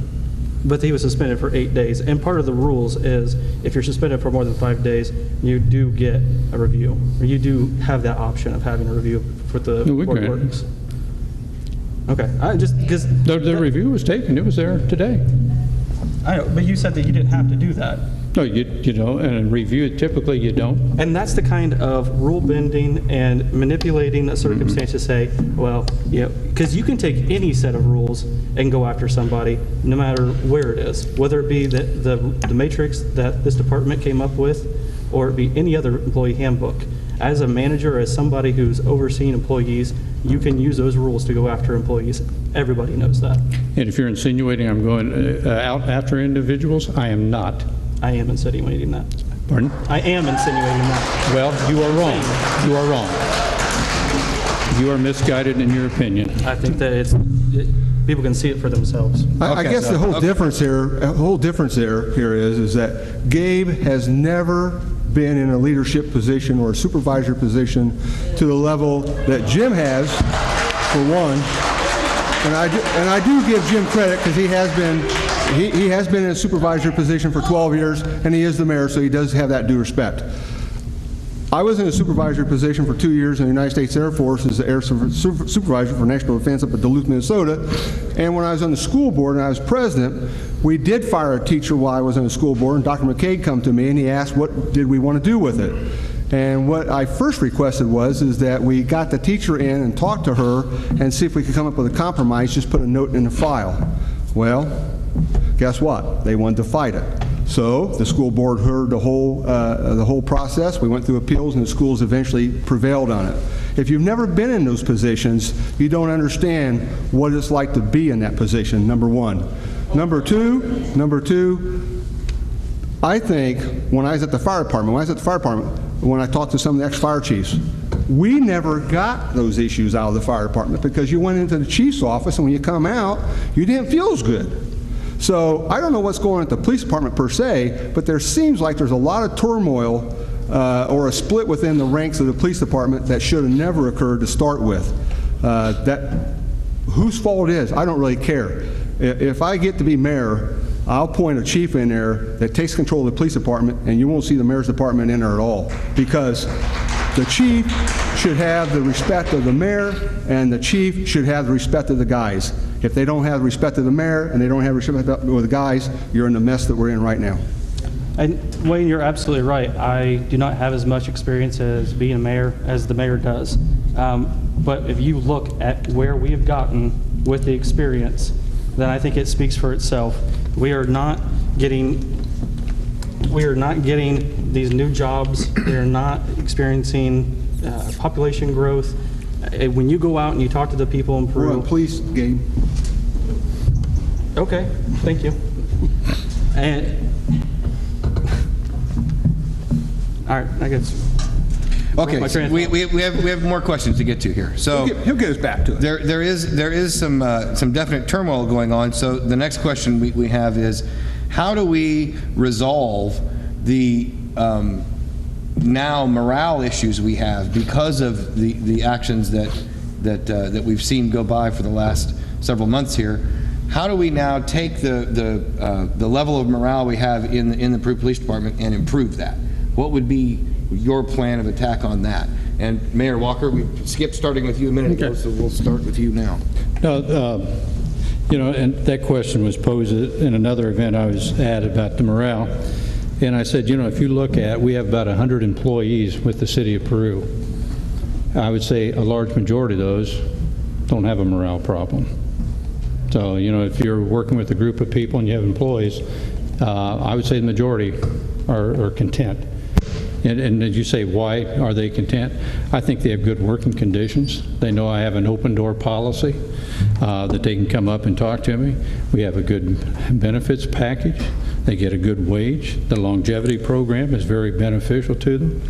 So there are a lot of things that we offer to employees that they can be happy about. Right now, is there a situation in one department? Yeah, nobody's going to refute that. But I hope that it can get resolved. Yeah. And, you know, to work at it and say, all we are asking is you come to work and you abide by these rules. And keep in mind, it's not just one time and you're getting called to the principal's office, so to speak. It's multiple offenses that have to add up to that point total. It's not one. The one we talked about today was four. 4 incidents had occurred. So, yeah, you can dispute whether that shouldn't have been or this shouldn't have been, but that's what we have. You know, and if you say, Wayne, that it doesn't need to come up to the mayor's office, whenever there's a disciplinary action taken that's greater than the time that they get, you're going to get involved in it, because the Board of Works has to handle that. So the mayor and the Board of Works comes into it whether you like it or not. That's not what I implied. Yeah, but I mean, it has to come in there.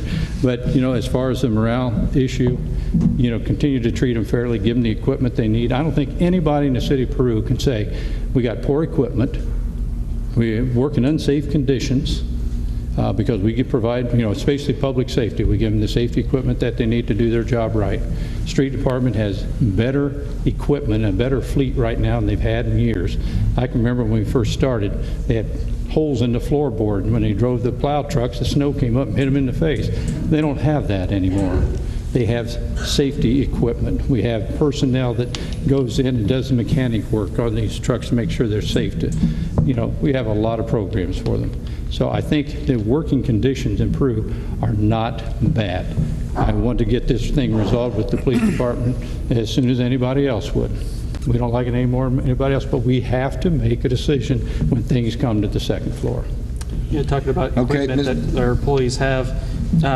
Just in the paper the other day, we talked about, it was mentioned in the paper that we have a heroin epidemic in our community, and we have lost our drug dogs in our police department through this chaos too.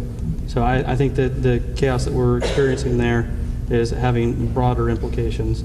than just in that department. We're seeing Miami County safety. has a drug dog. The Sheriff's Department does. Yeah, absolutely. Cartouche is with the state police out here. Kenny Licklider has a bunch of them out there that we can use. So we don't need one for the city? I'm just saying, you said we don't have one, and we have access. The city of Peru does not have one.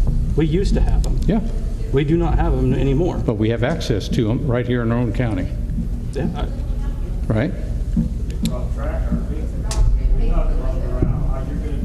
He asked me the question, I'm just answering it. I mean, in your answer, you talked about the equipment and that we have, and Well, I mean, if you have decent equipment and all that, the reason I say it's morale, if you had junk equipment, your morale is not going to be very good because you think I'm driving around this stuff. We are providing equipment, good benefits and wages, so they should be happy about the working conditions and what they are being offered.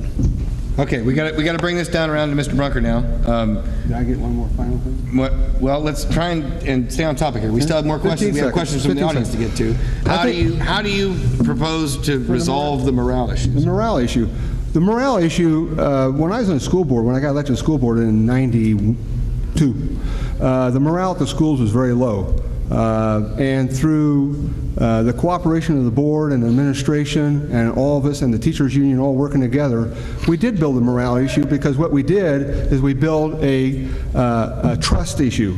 We trusted each other when we went to negotiations. We trusted each other when we had board meetings. So the best way to improve the morale is to improve the trust issues in all the departments. And again, Jim is correct. When I was in the fire department, we got some nice equipment. You weren't even on the council. Yeah, you were the council then. Employees are happier with nice equipment because we were driving some open top fire trucks at the time, and our air packs were like 15 minutes. So that does help the morale also. Okay, Mr. Greer, you're on morale. You're the... Okay, I thought I didn't have my full answer yet. No, Okay. we started with the mayor. All right. How would you resolve morale issues? Well, I think first of all, we need new leadership in the police department. I don't think that the way the department is going is good for the community, the department, or anyone. I think having an open climate where there will not be retaliation for disagreeing is going to raise morale a lot. And just being open and willing to work with the departments and listen to them. You know, Wayne mentioned earlier that my lack of experience, and Jim mentioned that you know, he wants to be in and have his input in each department.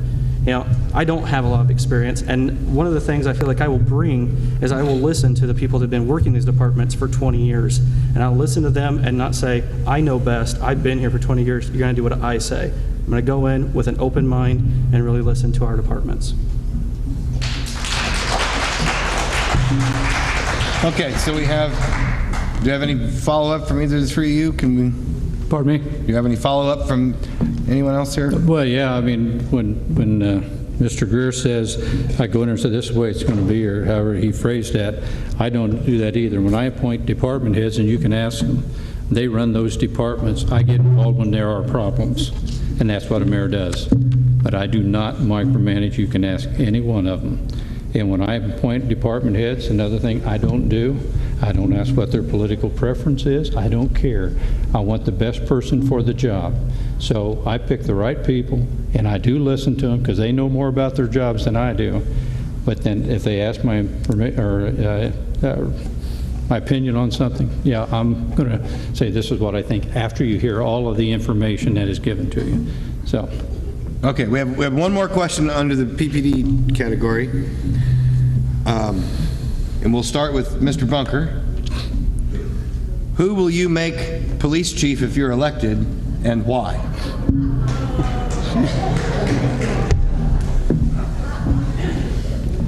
I just want to remind everybody, these are the questions that came in, the most popular questions. That is an absolute impossible question to answer. When I talked to the FOP, which Gabe got the endorsement of, when I talked to the FOP, I told them I felt there was probably 10 to 12 people within the department that would probably be qualified to be chief. What I would do to help select the police chief is, or a fire chief, I would pull in past police chiefs and past fire chiefs, even though I have good experience in the fire department. I've never been a chief at the fire department. Unless you've been a chief, you don't know what you're looking for. So I would pull in the police chiefs or the fire chiefs to help me decide who should be the police chief or the fire chief, because they have the expertise, they have the knowledge, and they wore them shoes, something I've never done. Mr. Greer. I would choose from our existing pool of officers, not our contract officers, our city employee officers.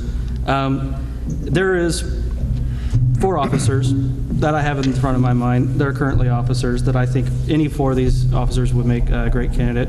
But that's something that I want to talk to each police officer and get a feel for, who's the officer they respect, who's the officers that they look to for guidance and leadership. And that's going to hone from that small pool of officers that are currently on the force now down to the 1. I would say that if I had to pick an interim chief during this process, I would probably pick Steve Hoover. I think he did an excellent job, but that would be something that I would want the officers' input for who the next chief would be. Very good. Mayor Walker. I would stick with Ray Rainey.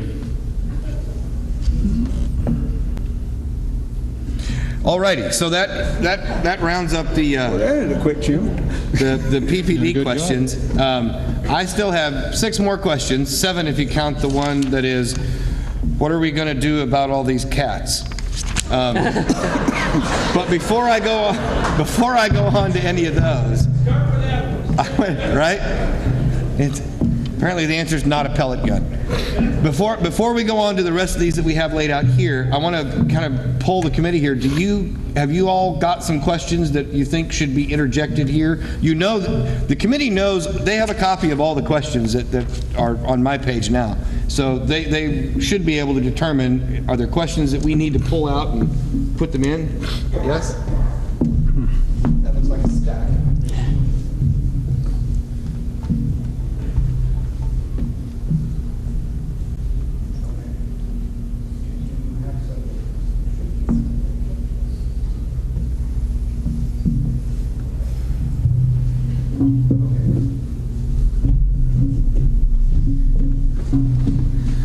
Okay. That is actually one of the questions that's on here, I think, isn't it? Sort of. Okay, so we're going to go a little bit out of order here. We'll ask this one to make sure we get at least one audience question. They had a lot of redundant, what she told me was they had a lot of redundant questions, questions that are already on here, questions we've already been over. There were some questions that we're just not going to ask because it's inappropriate. And I'll leave it at that. So the one that they've chosen, and I don't know how you came to that decision, I wasn't part of that, is why do we need an amphitheater with low budget for trash removal? So I'm not quite sure how to ask that question. It seems like 2 questions in one. Why do we need an amphitheater when we have a user fee or some sort of tax or something that we have to pay to have our trash taken off? So whoever asked that question, is that okay? Is that? You want to call them? Well, apparently it wasn't awfully wrong, so we'll start with that. Mr. Greer, you're up next to start us. I'm all for an amphitheater if the community is behind that, and we're going to come together, much like we did with a skate park, to get that done. It's a very small cost to the city. Not before that project. My issue with the amphitheater project as it stands is that we are demolishing the softball diamond that was at McConaughey Park to put it there. Our girls' high school softball team does not have a field that they can play at home. There was a lot of people that came to the Parks Board meeting and were showing a lot of support for us to fix up the softball diamond, because the group of people that we had that built the skate park, we wanted to keep on going and do more for the city, and we wanted to fix up the softball diamond. We had it all planned out. It was ready to go, but there was another idea that there should be an amphitheater there. We did offer to help with the amphitheater after we built the softball park, but that was rejected because the amphitheater was already apparently set in stone that it had to go at the softball diamond. And I think that's really the big tragedy with the amphitheater, is that it cost our community another park. And now the girls softball team, the school is still looking at purchasing or going forward with that project, but the bids for that project has gone astronomical, and I don't think they're going to be able to do that anytime soon. Hey, as far as the amphitheater is concerned, yes, it will be good for the community. You know, everyone has talked about quality of life. This is another thing with quality of life. Why did we select the softball park? Because softball hadn't been played there in years. If you recall, one winter we had ice hanging on right field fence. I drove by there one morning, and that whole section of fence from right field, the foul line, clear to center field, that fence collapsed. Then we also had 2 light poles, the large poles that fell, and it landed into the left field. So I had Peru Utilities inspect the poles. 4 more were rotted, so we had to take them down. I talked with the Men's Softball Association. They had no interest in trying to go in and make the improvements, and that was the deal. Because I played over there. I played for a lot of years in Mechanical Park. But when we needed a fence repaired, we had a tournament to raise money to fix it. We needed a scoreboard. We took care of it. We didn't ask the city to do all of those things, and they didn't have any interest in that point. So we started looking at amphitheater. Why did we choose that site? Because it's a natural site. You got a bowl effect around there where the amphitheater is going to sit. You have seating on the hillside. It could be a great thing for the community. So I think that is going to be a great asset.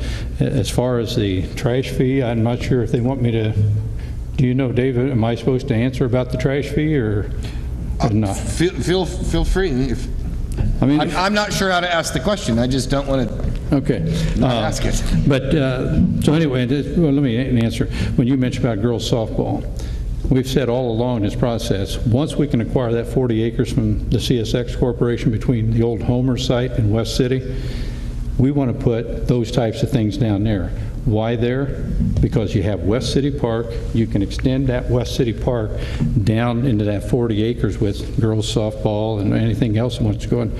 So then as a parent, you drive to West City Park, but if you have young children playing, you can park in one spot, go watch them. If you got girls playing softball, you have a sports complex. Instead of one field here, another part of town, combine and make a sports complex. That's the reason why we want to do that. So the idea of a girls softball park's not out of the picture. It's just where it'd be located so it'd be more convenient for parents. The trash fee, if anybody's wanted to know why do we have the trash fee, back when we went into that, I think I went to about 4 or 5 different places to explain the need for the trash fee. If you remember back in that time, they had imposed we had the circuit breaker that kicks in. You had tax caps. You had all these things that was applied to your taxes. Now, then at the same time, your assessed value dropped way down. So if you got a tax cap, that means as a homeowner, you're never going to pay more than 1% of your home's value. If your home's value, let's say it's $100,000, okay, you're going to pay $1,000 in taxes. That's a max. If your value goes down to $75,000, now you're paying $750. You still have services to provide, because that's what everybody wants. They want their trash picked up, they want police, they want fire, they want parks, they want all the things that make a community. They want the snow plowed, they want all those things. So if your revenue goes down, you know, you're going to have less money to provide those services. So at one time, we had $900,000 that got caught up in this mess that we had to cut. Where do we make this up and still provide services? At the time, we were saying if we had to do this, that's the cost of our sanitation department. So if we had to go in and say, to get into where we got this budget, you know, where we're not hitting these circuit breakers, and you made your cuts wherever you could, then it's going to be difficult to keep that. So the $12 fee came up because I just multiplied it out. This is what the gap is, and at that time we had 5,204 homes that could use it. Well, You multiply that out to get it into the number we needed. But we went a step further.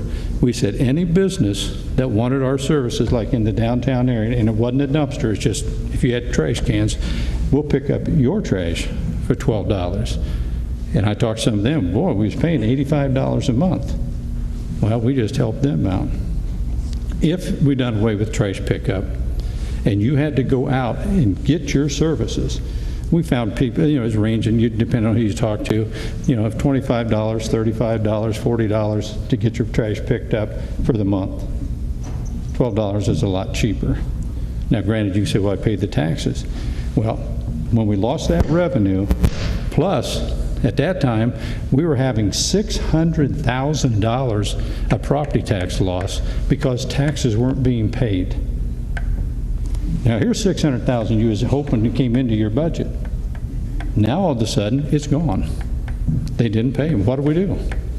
We're trying to make sure we give you the services you deserve, at the same time trying to keep this budget in check, but we were losing a lot of revenue then, and we said at the time, if it ever gets to the point where this assessed value starts ratcheting back up, we can then look at that and see if we can reduce that fee. That's a simple, I guess, not getting too long-winded explanation on the trash fee. Yeah, that was okay. Thank you, Mayor Walker. That was plenty long. I didn't answer the trash fee part of that question. You want to go back and touch the just trash? the trash fee part of that. And obviously, I was on city council. I voted for it. At that time, Jim went through what he's gone through here tonight and laid out the numbers. And the way it was laid out, there wasn't much of an option to be had there. What I will say is that I did set up community gatherings, like town halls. Jim attended the town halls, and I tried to reach out to the community to get their input and get ideas, because I mean, as you remember, the first time I was in Jim's office when he told me about this, I said, well, Jim, I don't think I can vote for this. Now, like I said before, I am an open-minded person. I'm going to listen to everything, and Jim convinced me that that was something that we had to do. But I do want to reiterate that I did go into the community, asked for any input, and let people know what was happening, and tried to make sure that everyone knew what was going on, and we got their input before we took that vote. Mr. Bunker. On the amphitheater, I think it's a nice feature for the community, but I think it's a little premature at this point. If you go to Kokomo, they have one at Foster Park. We went and saw 11 Spoonsful. That was their last concert this year. The friends I have in Kokomo tell me that Kokomo drops about $100,000 a year to get groups in there to play at the venue. Peru definitely doesn't have that kind of money right now to put out for the amphitheater. The idea is good. I just think the timing is poor on it. I've proposed some ideas to bring some money into the Parks Department that would maybe pay for some concerts and stuff down the road. As far as the softball diamond, the amphitheater, in theory, is really nice on that hillside, but I would prefer to have the softball diamond there. It is a city park. I know they say that it wasn't being maintained properly, but the bottom line was it was a city park. It wasn't a school park or a girls' league park. It was actually a city park, so the city should have maintained it better than they did after the person who maintained it all those years passed away. As far as the trash fee, this is where leadership comes into play. The day or the month that we gave passed the trash fee was, I think, in October 2012. I took a 16-page document up to that meeting. I have the floor, thank you. I took a 16-page document up to that meeting and presented it to every council member showing why we did not need that trash fee. I took the time, the effort, did the research, crunched all the numbers. Gabe looked at it, told me I was wrong because the mayor told him my numbers were wrong. I said, okay, that's the way you see it. If you want to be a leader, particularly one who's very green, the city can't really afford 4 years of a learning experience like we did back in 2012. Jim said in 2012 that if we didn't have the trash fee put on, the trash service would have to stop that year. In reality, the general fund went up that year. They had an increase in the general fund in 2012 when we were told that we were going broke. Since then, we was also told that the revenues were down. The tax revenues have been pretty constant for 2013, 14, and 15, or 2012, 13, and 14. They've been, I think, around $2 million. So the tax revenues have been constant, but other revenues have went up about $1.3 million, if I remember right, because I don't have my notes. I didn't pull my notes out tonight. But the overall revenue for the city has went up because of the trash fee. I don't think it was necessary at the time. I proposed to eliminate the trash fee over an increment of 4 years through efficiencies within the city government. Okay, so that brings us to the 8 o'clock hour. We have more questions. We have a little more time. What would the audience like to do? Do you want to continue with this, or do we want more? Doing all right? One more?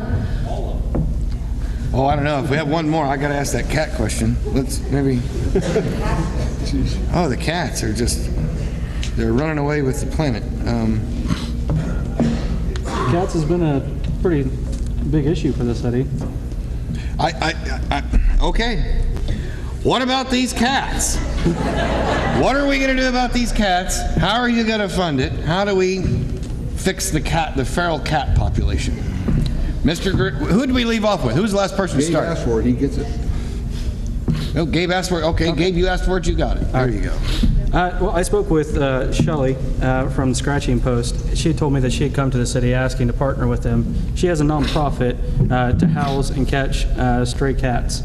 I've talked to our animal control officer, and the issues we face with addressing the problem with the cats in our community, and there is an honest problem with cats in our community. I know we actually exchanged emails about people that come into your office talking about the cat problem too. It's not just a laughing matter, it's a serious issue that's causing property damage and a lot of other nuisances. And dog owners, they face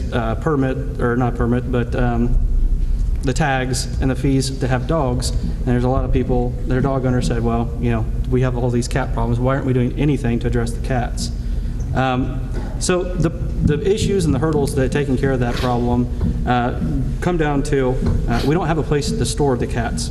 I know that in an email exchange through members of the City Hall, we talked about doing some kind of ordinance to take care of this. And we talked about doing where we just tagged the cats, and there was a permit to get your cat tagged, and then any cat that was caught, we would see where that cat belonged and take it to their owner.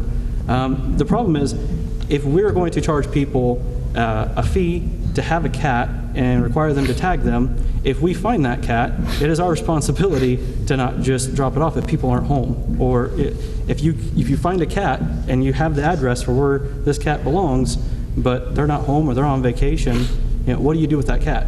Is our animal control officer going to keep it in his car overnight until they get home? We have to have some kind of housing for the cats to really address the problem. Now, I realize that would constitute a big price tag to build a facility to house cats. Another problem is we don't have the manpower to go out and catch the feral cats. Our animal control officer keeps pretty busy just taking care of the dog problem and his duties that he has right now. So if you look at those hurdles that we have to taking care of the problem with the cats, then I think that the Scratching Post, the nonprofit, provides a great avenue where they already have the housing and they have the volunteers to make up for those two issues with taking care of the cat problem.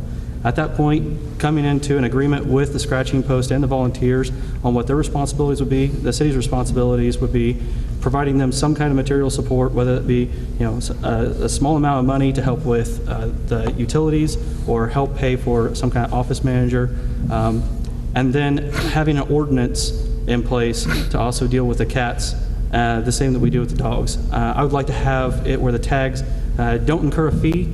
I think fees, we have a tendency in the city right now to put a fee on every permit just because we're just going to put a fee on every permit. There's no real reason to put a $5 fee on a permit. So I think we can get the cats tagged, we can get them housed, and we can get the volunteers to take care of this. Very good, in 3 minutes. Very nice. Mayor Walker, it's your turn. You have 3 minutes. Well, hit the buzzer if I get past 3. Okay. No, but we are doing some things in the city. Our animal control officer works with Purdue University, and we have a spay and neuter clinic that comes in. So the vets from Purdue can come in. They do a spay and neuter, not just for cats, they do it for dogs as well. And then they are released or given back to the people who brought them in. So the best thing to do is to stop the population growth. Another thing, we got to have people that quit going and buying the cat food and laying it on the ground, and then they attract 50 cats and wonder why. You know, they have to eliminate that problem. Building a building to house cats would be quite an expense. So we're trying to get this spay neuter. I know Greg's doing some other things with the cat problem, and it is a big issue. But, you know, when we talk about this, and I hear people say, you know, the mayor doesn't want to do that. The mayor doesn't want to see a building built. The mayor doesn't want to see this. Here's the truth. Anyone who sits on the city council can bring an ordinance before them. I don't have to propose everything. You know, if they have an idea, bring it before the council. You know, if somebody says, I want to propose we go with the scratching post, write an ordinance, take it before the council. It has to pass. I mean, there's 7 members, so he's going to have to get 4 votes on it. It's not up to the mayor's position to write an ordinance for every issue and try to figure out what's going to please everybody. As council members, 7 of them, let them write an ordinance, bring it before the council, and maybe that'll get passed and you got an ordinance in place. But that hasn't happened yet. Right on time. Mr. Bunker. I know Dave said the cat problem wasn't a laughable issue. With all the issues facing our community, the cat problem is somewhat near the bottom of the barrel. We do have a cat problem. We need to work with nonprofits to try to eliminate the breeding of the cats. If we can stop that cycle, our feral cat population will fall. On the permit thing, if you pass a permit to have cats have to have a tag, where are they going to wear it at? If you ever try to keep a collar on a cat, they don't keep them on. They get them off. If they climb a tree, you may have a cat hanging with a collar with a tag hanging in a tree, and then the fire department gets to go run out and take them down like we used to do. And the permit fee, Jim was right on that one. The council members pass the permit fees. It's up to them to amend the permit fees if they want to, and none of the council members up to this point have ever offered to amend any permit fees back to 0. I haven't. When? The roadside permit fee. How much money have they collected since you've been in office for roadside permits? I don't know how much they've collected. 0. So it's not a big issue. Just because it's not being enforced doesn't mean we shouldn't get rid of that permit fee. How much have they collected in the trash fee since you've been in office? $432. Big difference. Anyway, that's mine. Okay, very good. And with that brings our event to a close. I want to thank all 3 of the mayoral candidates very much for coming and participating. I want to thank the committee for taking the time to oversee what we've done and ensure that the questions are all legitimate and actually came from the committee, and that we did what we said we would do. And most of all, I would like to thank the audience for coming. It's amazing to see this many people show up. Peru Miami News is, you know, for those of you that don't know who we are, we're an online newspaper. We have about, we're averaging now about 35,000 different readers each month. We serve over